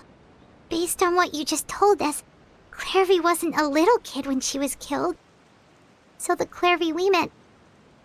Was she really a spirit at all? I suppose you could call her an illusion born of flame. Her existence is like ashes to a fire. Something left over in the wake of blaze and ruin. You see, a certain power runs through my veins. It's not unlike a curse. My flames leave behind shadows of anything they consume. Of course, the chances of those shadows morphing into a sentient entity are exceedingly slim. Clairvy is a very special case. Clairvy died when she was 16 years old, but what emerged from the flames was her 6-year-old self. Her appearance wasn't the only thing affected. Most of her memories were lost to the blaze as well. Memory is a mysterious thing indeed. Losing a portion of your memories will alter your sense of self. Lose 10 years' worth, however, and it would be like living in the past. Like returning to a version of yourself that never grew up. No wonder Paimon got such a weird feeling when we were talking to her. Perhaps I should put it this way. Clairvy is someone trapped in time. It may seem like she exists with us in the present, but she truly lives in the confines of her own past. So if all of that is true, then you must have known about Clairvy for a long time. Indeed. She's a rather volatile and unstable entity. Sometimes she would look after the children. She's even saved some of their lives. But other times, she would hide from me and become obsessed with revealing the truth about the house to anyone who will listen. Shadows don't have the capacity to learn or grow. Any new information they encounter is quickly forgotten over time. Your attempts to expose Clairvy to sunlight. They failed, yes? The reason is actually quite simple. In Clairvy's mind, the house is impossible to escape, and it is this very perception that traps her there. But no matter. All I have to do is kill her again, and all will be resolved. I don't anticipate so much as a single speck of ash will be left behind this time. Wait! Paimon can understand why you might want her gone, but isn't there another way? So what if she's trapped in her 6-year-old self? She's still your friend! At least talk to her first! It's too late for that. She broke the rules, and now she must be punished. That goes for Filial and Nantoy as well. She's had quite the effect on them. I hope you understand. The difference between Crucibina and myself lies in our formulation of the rules, not our policy for enforcing them. Upholding the rules without question is a trait we both share, because that is how a household should be run. Is this really what you want to do? Whatever could you mean? Don't you want to say a proper goodbye at least?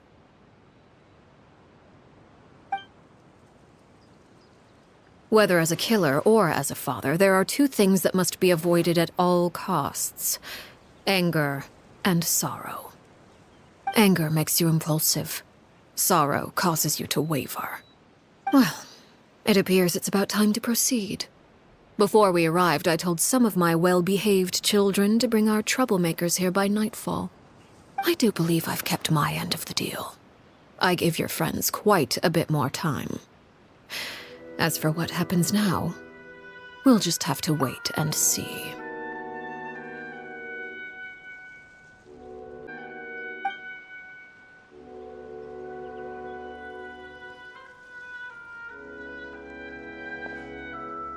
Here they are, Father. Oh, you gonna execute him? Seeing something like that would actually be a first for me. Lenny! I'm sorry. I heard about how you helped buy us more time. But I still failed. I couldn't find a way to fulfill her wish. Huh? Are you... Perry? Indeed, it's been a while, Clairvy. Perry! Shh. Stay right there. I'm sorry to postpone our reunion, but first, I believe certain scores need settling.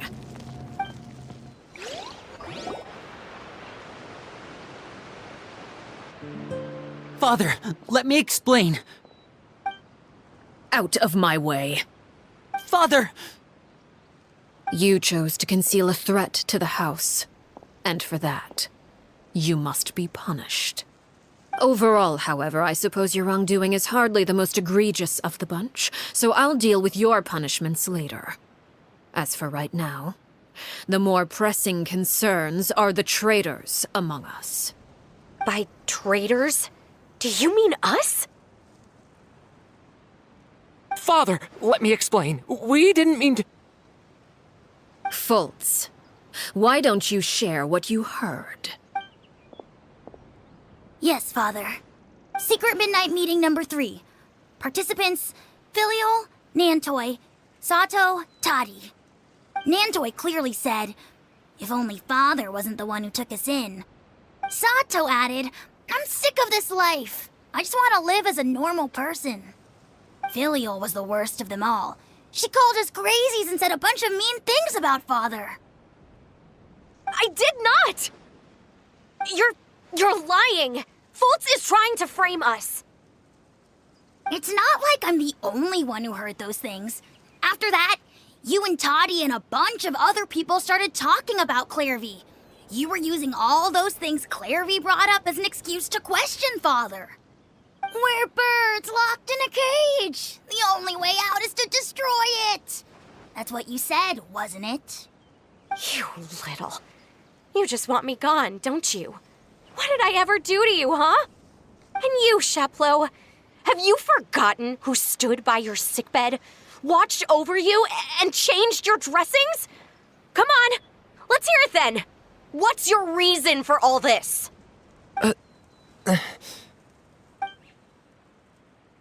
You're wrong, Filial. We don't want you to die. You're our family. Liar. You wouldn't be doing this if that were the case. So why? Why have you backed us into a corner? We all live in the House of the Hearth. You know the type of work we do, Filial. A single betrayal can cost dozens of us our lives. It's not like it's never happened before. That kind of thing is hard to forget. That's why the House of the Hearth cannot tolerate any form of betrayal. Ever since we came to Poisson, you've had 7 secret meetings. A lot of the things you talked about really crossed the line. You've been spying on us for half a month? Wait a second. Now that I think about it, the move to Poisson was just a way to make it easier to spy on us, wasn't it? Because we were all in one place. You've had this planned all along. Filial, Nantoy, I'm sorry. I owe you both my life. I owe Clairvy too. If it weren't for all your help after I got poisoned, I wouldn't be standing here today. If this were any other situation, I would do anything to repay that kindness, even if it cost me my life. But rules are rules. I'm sorry. My hands are tied. Why? That's enough, Filial. We made a mistake, and we should own up to it. We broke the rules, plain and simple. And now we have to face the consequences. I'm sorry, Chaplot. Foltz. I'm sorry, Father. We accept our punishment. Chaplot, according to the rules of the House of the Hearth, how should these traitors be punished? All those who betray the house pay with their lives. And so it shall be.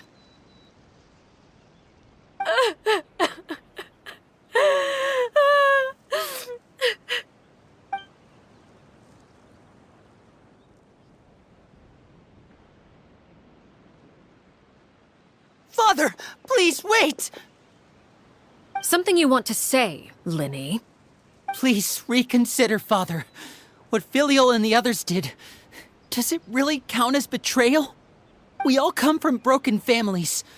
From the very first day we joined the House of the Hearth, we wanted nothing more than to make it a real home. But the truth is, none of us know what a real home should look like. I'm not saying I have all the answers. All I know is this. Killing Filial and the others may uphold the rules, but doing so will only bring us further away from being a real family than we've ever been. So please, Father, please reconsider. I agree with Linny. Father, please. Linny, you...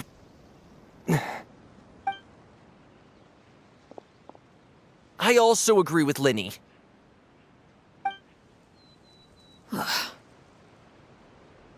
An order once given cannot be rescinded.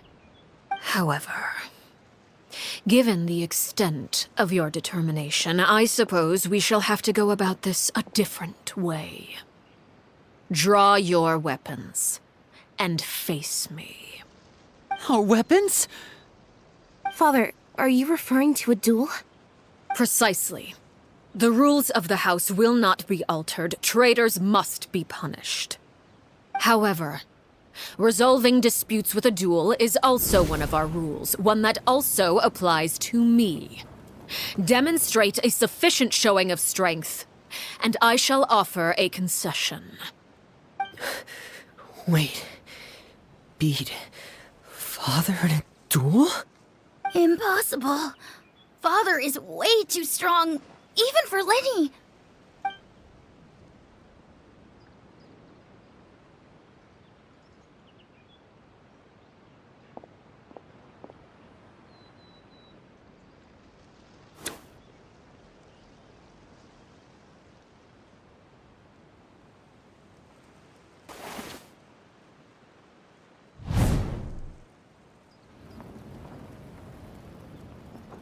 Did you hear that, Traveler?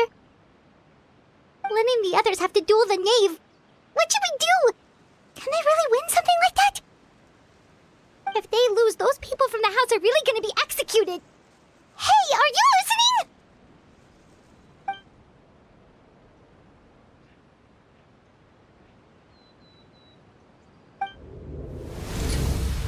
Don't you want to say a proper goodbye at least? Anger makes you impulsive. Sorrow causes you to waver.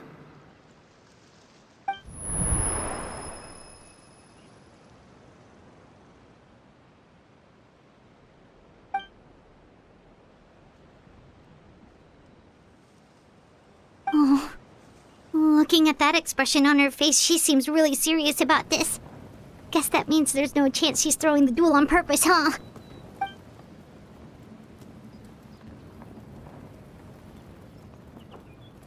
When guests are around, families are often on their best behavior.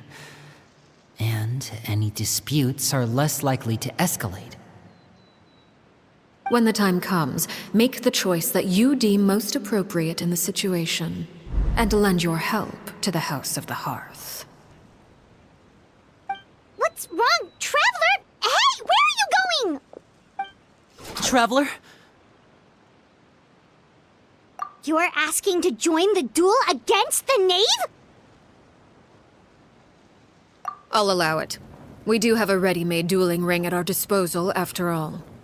All I would advise is this. Keep a firm grasp on your weapon, and give it your all. Any less, and you may just lose your life.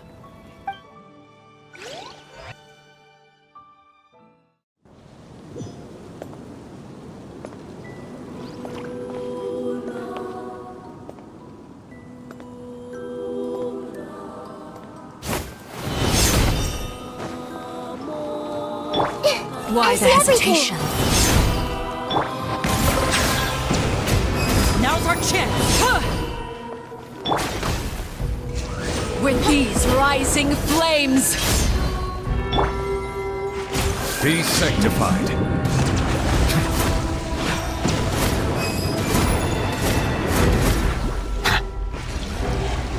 Closer now. Hang in there. Spare your energy.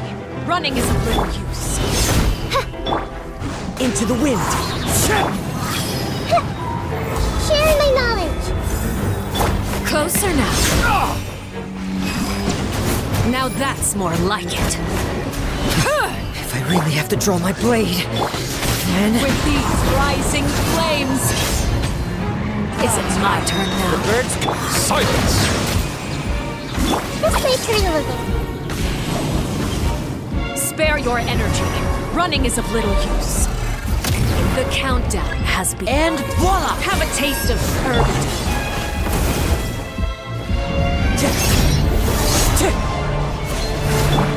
The tides beckon. Spare your energy. Settle down. Running is of little use.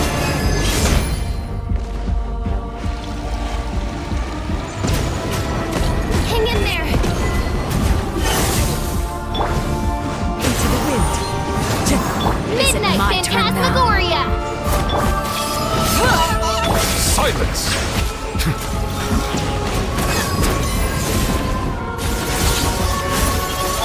As one with wind and cloud. If I really have to draw my blade.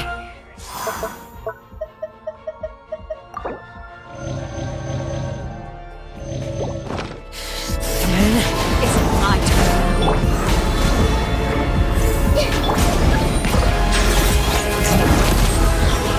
Not bad. You've proven to be a worthy opponent after all.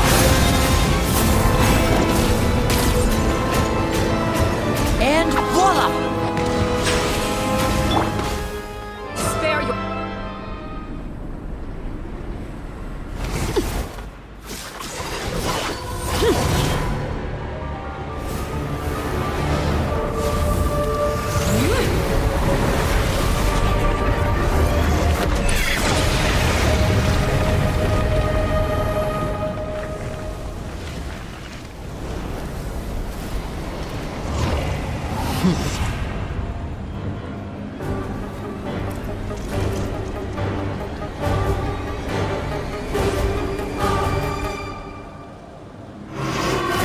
Kindness has been seared away. Settle down! My blade is all that remains.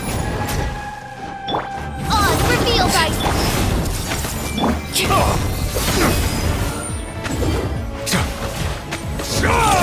Silence! Watch out for Father's movements! Look out! Justice is blindsided.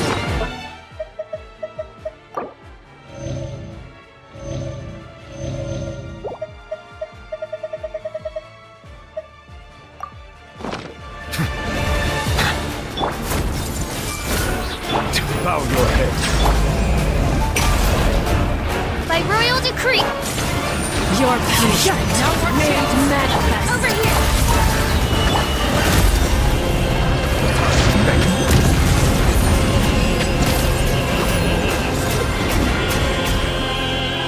Midnight Sometimes it's only the beginning.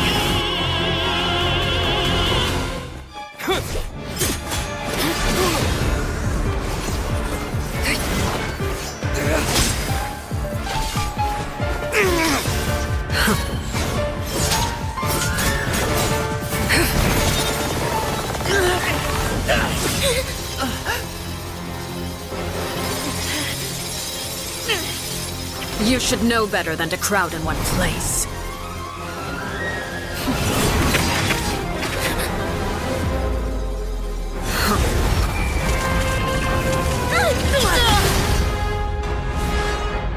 Oh, I know. No! I'm sorry, Father!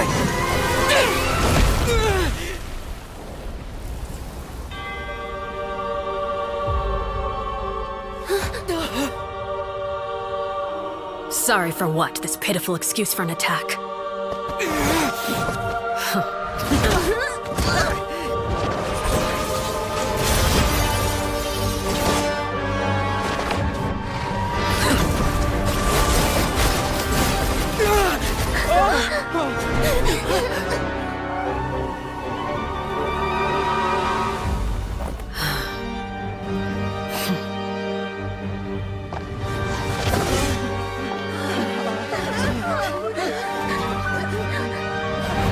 Father, no!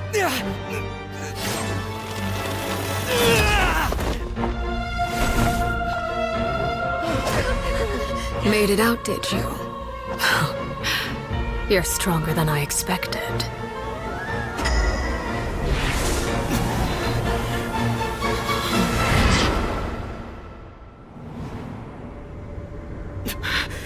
A crimson moon? I can't move.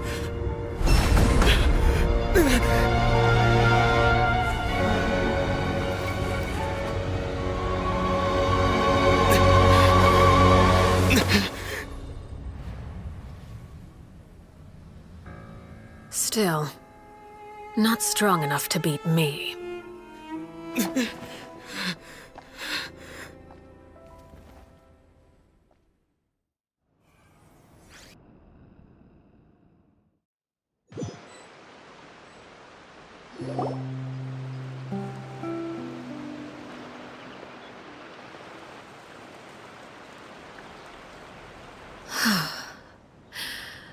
I believe we can end things here.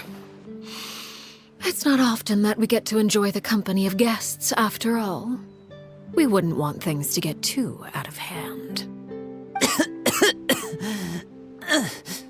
Brother, are you all right? Lenny. Given that I am the victor of this duel, as agreed, the punishment stands. No! I never thought things would end like this. However, everyone involved in the duel demonstrated a remarkable level of strength and determination. In light of this, I'm prepared to change the method of execution. Elwar, the bottled flames I gave you for safekeeping. Do you still have them? Yes? I wasn't sure what they were for, but I've kept them super safe. I didn't lose a single one. Wonderful. Then, in just a moment, I'll have you administer them. Bottled flames? Indeed. They're the product of a secret experiment. Under certain special circumstances, flames can be extracted from my person and preserved. Once ingested, searing pain will spread across every inch of your body. No harm will come to you physically, but your memories will be burned away. If you can withstand the pain. When you awake, you'll have forgotten everything you know about the House of the Hearth, and will be expelled from the organization. In other words, administering this concoction will kill the version of you that grew up in the house, and give you a new identity.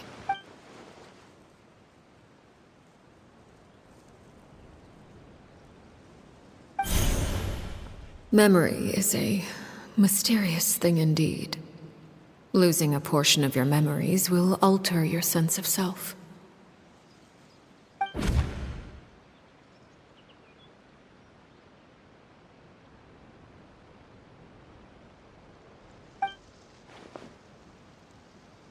So, you're just letting us go, Father? You misunderstand. Memories are extremely important. Once consumed by flame, the version of you standing before me will die, and our secrets will die with you. So no, I don't intend to just let you go, because the person who survives will be nothing but a stranger. Even so,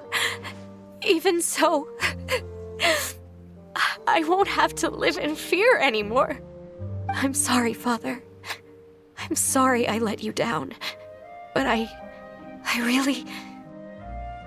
Don't cry, Filial. You haven't left the house yet, so there are still rules to be followed, yes. Remember what I taught you. Anger makes you impulsive, sorrow causes you to waver. Don't let yourself be controlled by your emotions. Of course. I'll remember. Dry your tears, and go pursue the life you really want. Yes, Father. Chaplot, Fultz, Elwar, take them back to Poisson. And bring Linny and the others as well. I prepared 3 extra vials of bottled flames. As for whether to take them, the choice is yours. Goodbye, children. The next time we meet, I will no longer be your father. Thank you for all you've done for the house. I hope you have bright futures ahead of you.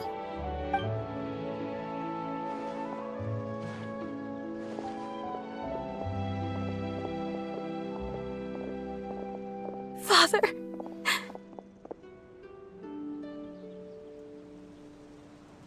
Let's go.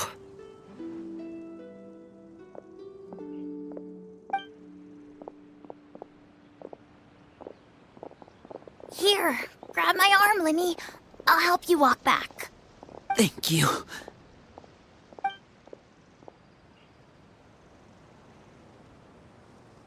Clairvy.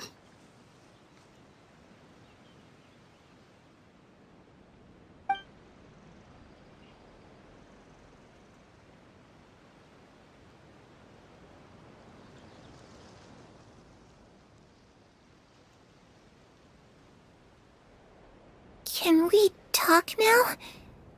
I've been waiting for a super long time. You really are Perry, aren't you? I haven't seen you in so long. How come you're all grown up? Wait, did I somehow travel to the future on accident? Or am I dreaming? What a long dream. Neither. You died, Clairvy. That's what happened. You could have at least sugarcoated it a little. Look, she's done speechless. Oh. Okay then. Huh? That's it? You accepted it just like that? Yep. If that's what Perry says happened, then I believe her. Perry wouldn't lie to me. Plus, I don't really need to know why I'm like this. I'm more curious about what happens in the future. If you're a harbinger now, Perry, that means Mother is gone, isn't she? Can you tell me about it? I want to know what happened to her. And to me. You never stopped trying to defy fate. At first, no one believed you. You could only vent your frustrations to the moon. In fact, you often sought comfort in the night sky. You wanted to see the aurora, so one night we promised each other we would go to Snezhnaya to see it together. Later on, you tried to run away, but you were brought back each time. Mother spared your life, but it wasn't out of kindness. Instead, she decided to make an example of you by slowly torturing you over time. That way, the other children would know what happens to traitors. Still, you never gave up. Mother hoped that through ruthless duel after ruthless duel, she would be able to crown an ultimate victor among the children she raised. But you called on everyone to unite, to fight to a draw in order to reduce casualties. Your efforts may have only delayed the inevitable, but still. You gave them hope. You tried everything you could think of, but every attempt ended in failure.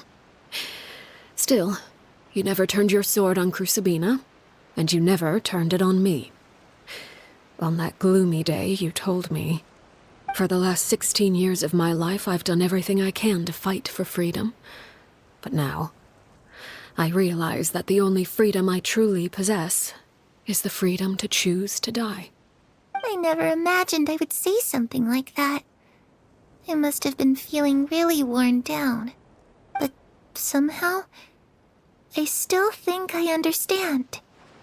According to Mother's plan, only one of us was going to make it until the end.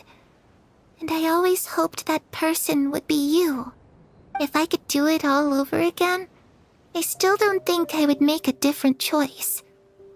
Even when I first met you, I knew you'd be able to do what I couldn't. Is that so? Even now, I'm not sure I truly understand what kind of freedom you were trying to pursue. But as the head of the House of the Hearth and as the children's father, I've tried to give them the most basic of freedoms. The freedom to choose their own fate.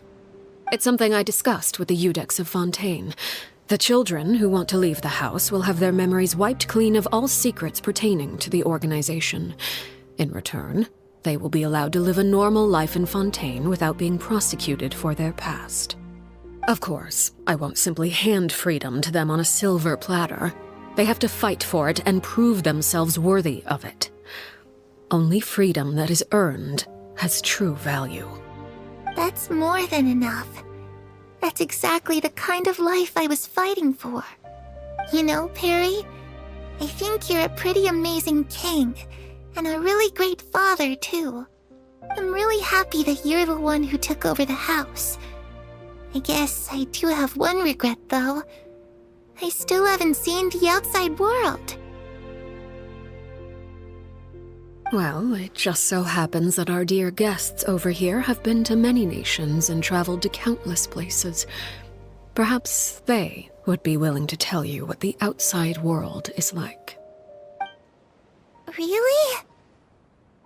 Of course! We've traveled all over the place. We've got so many stories, we could probably talk your ears off for 3 days straight.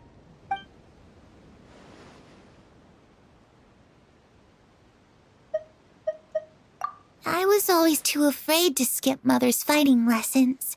But at the academia, I bet you could do all sorts of secret things in class. Things that have nothing to do with studying. I'm just kidding. Being able to study whatever you want without having to fear for your life actually sounds pretty great. Ah, that's where Mora comes from. I never knew that before. If I had some Mora, I would buy 3 new dresses. One for me, one for Perry, and one for Mother. It's just too bad Perry doesn't like wearing dresses. And Mother, well, she probably wouldn't accept something like that either. I guess I'd just have to keep them all for me then. I could wear a different one every day.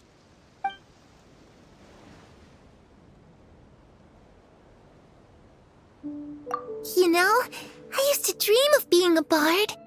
Playing the lute while singing into the winds of freedom. Even if there was no one there to listen, I would have continued to sing no matter what. Those yokai you mentioned, what do they look like?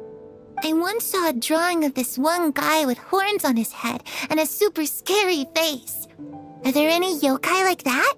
Oh, sounds like you're talking about an Oni. Yep, we've met one, and let Paimon tell you, they're not nearly as scary as they look.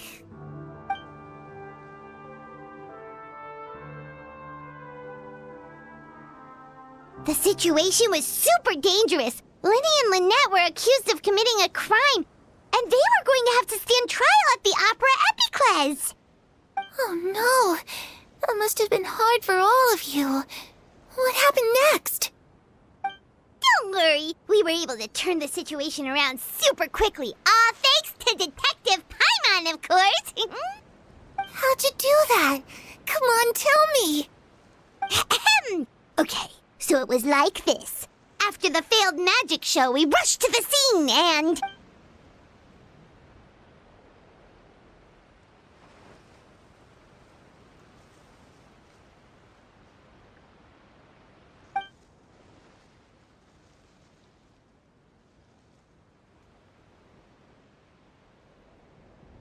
Shadows don't have the capacity to learn or grow. Any new information they encounter is quickly forgotten over time.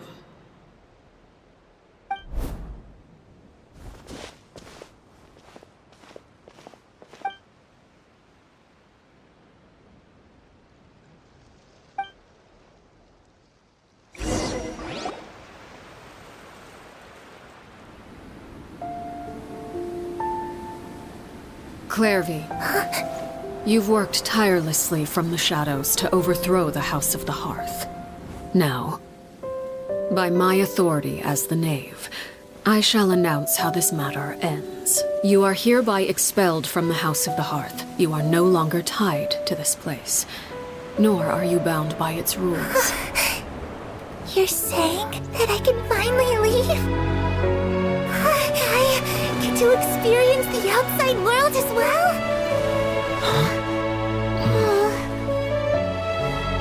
Oh, I almost forgot. There's no getting older for me.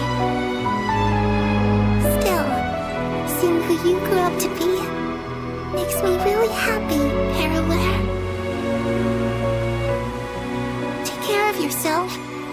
Goodbye. May we meet again someday.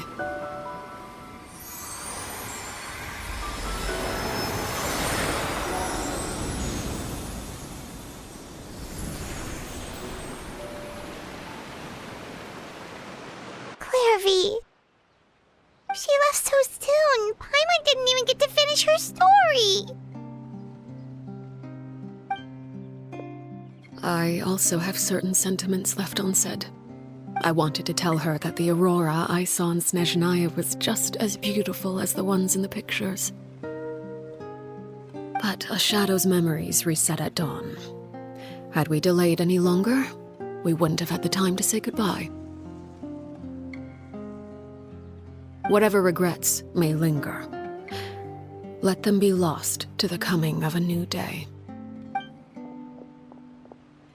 Father?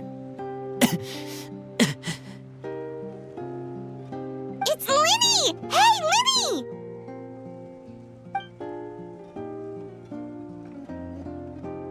What is he doing back here? Let's go check it out.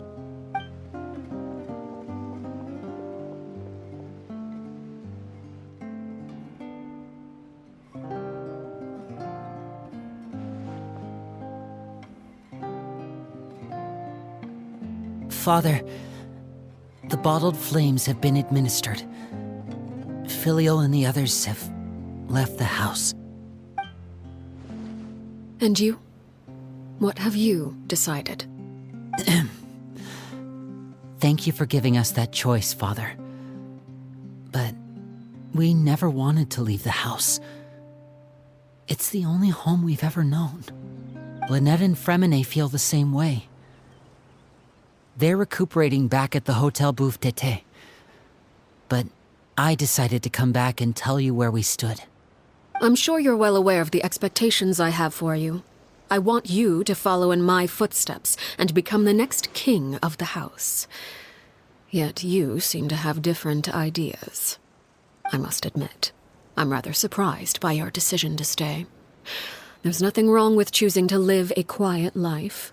Leading this organization is a heavy responsibility, one not so easily carried by someone forced onto the throne. I just never understood what you saw in me. What made you believe I was deserving of that throne? You're brave, talented, and, most importantly, you cherish your family. You would do anything to protect them, even if it costs you your life.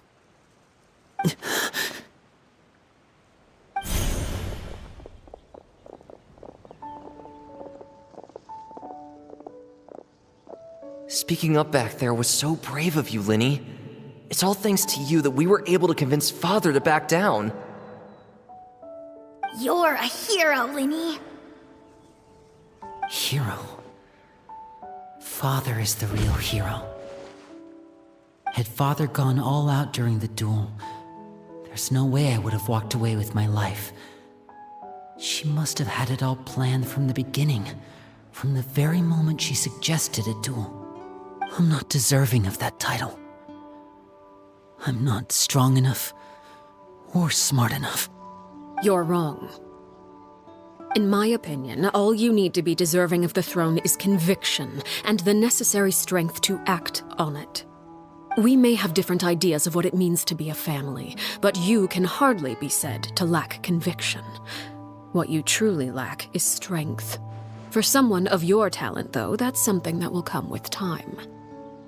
Even without that strength, you still chose to face me in a duel, even though the odds were stacked against you. That capacity to honor your convictions is what I truly see in you. Father. No one knows what the future holds, what tragedy or triumph may be in store. Being at the head of this organization requires the strength of will to face whatever comes. Caution will only hold you back. If reaching a certain standard were required to go after what you want, I would never have succeeded in killing my predecessor. Back then, there was still a considerable gap between our abilities. Strength may decide the ultimate victor, but those who let a lack of strength dictate their decisions or undermine their convictions will never be worthy of the throne. I understand, Father. Thank you. Children must grow up to surpass their parents. Only then can a family continue to flourish. The road ahead is not an easy one, so I'll ask you one last time. Are you certain you want to stay? You've done so much for me, Father, and that kindness must be repaid. Plus, with Project Stuja at hand, there are many dangers ahead, and I, for one, don't intend to back down. Protecting my family at all costs. That's my conviction. Then you're welcome to stay.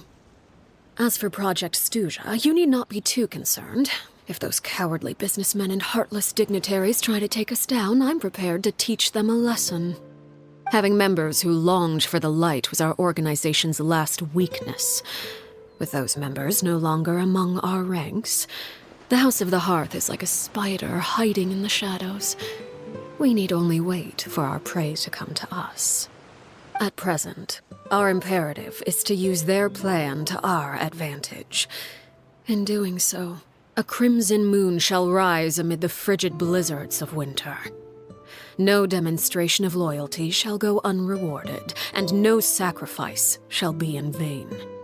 As for the two of you, whether we meet again as friend or foe, I'll remember the camaraderie we shared in this moment. No matter how arduous the journey ahead, I hope we both reach our desired destination.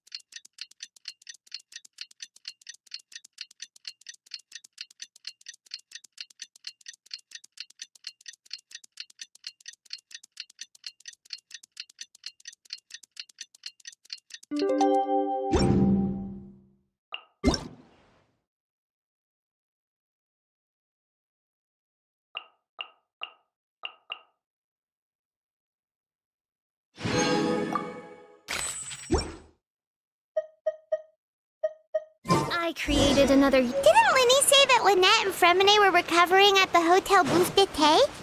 Oh, Paimon wonders how they're doing. Maybe we should go check on them.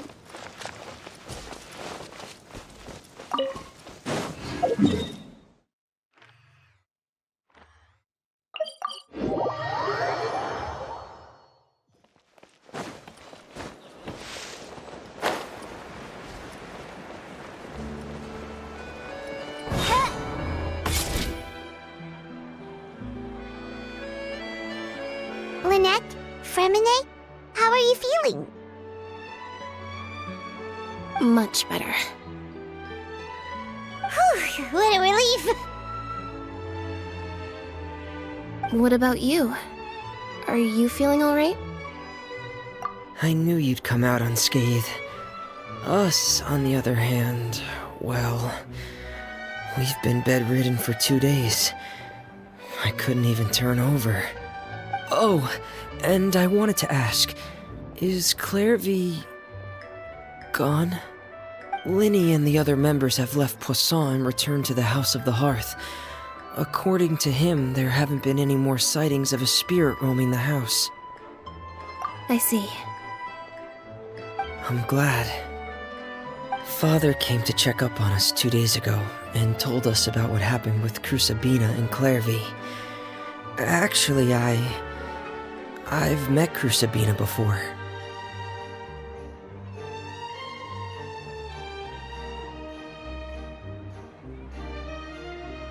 Wait, what? You've met the former knave? Crusabina died a year after Clairvy. It was during the year between their deaths that I joined the House of the Hearth. Crusabina had an extremely cruel and radical way of doing things. While she was alive, the atmosphere in the house was suffocating. When I joined, though, the experiment she valued so much had already come to an end, and all the people involved, dead and injured alike, were gone.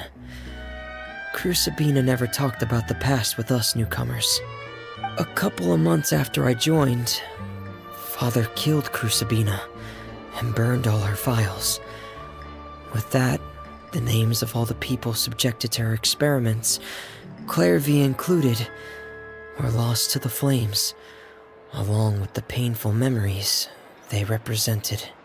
Father took in Lenny and me a couple months after that, but she never mentioned anything about Crusabina or Clairvy.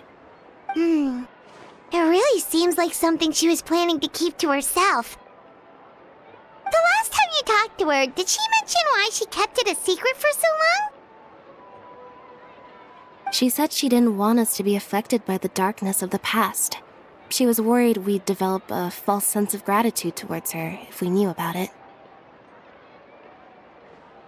The foundation of a family should be free of any corrupting influence. Whatever happened in the past, it has nothing to do with who we are now. And that's what Father told us in the end. But I still thanked her for everything. It was only after hearing about what Crusabina did that I finally realized how insignificant our lives could have been. The members of the house meant nothing to her. To say that she valued them in any way, even just as a tool, would probably be giving her too much credit. If Father hadn't taken over the House of the Hearth, I probably would have already... Father rarely brings up the fact that she saved us. She doesn't believe that being indebted to her should be what ties us together. But even if we didn't owe her anything, we would still choose to stay. Because this is our home. We may have arguments or times when we feel wronged. Some people may even choose to leave. But as long as Father is here, we will always have a home. Whether the path before us is bathed in sunlight or shrouded in shadow, we'll follow Father wherever she chooses to go. So I wanted to say thank you for helping us make it through this crisis. Without your help, we could have lost a lot more along the way. Oh, we didn't do anything, really. Of course. You're welcome anytime. Are Filio and Nantoy okay? I actually saw them at a cafe this morning. They didn't recognize me. From what I could tell, they were drinking coffee and talking about one of the operas that started running recently. They seemed happy. If I had to take a guess, I would say they finally found the kind of life they always wished for.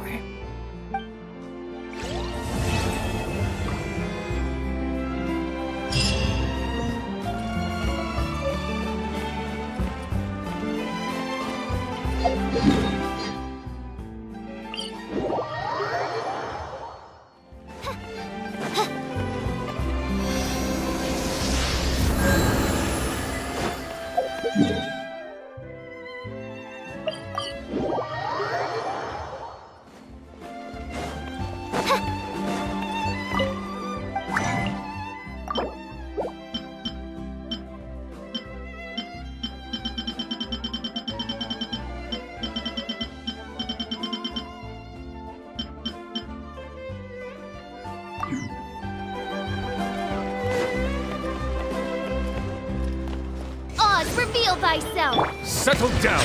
Commit it to memory. The wind knows me.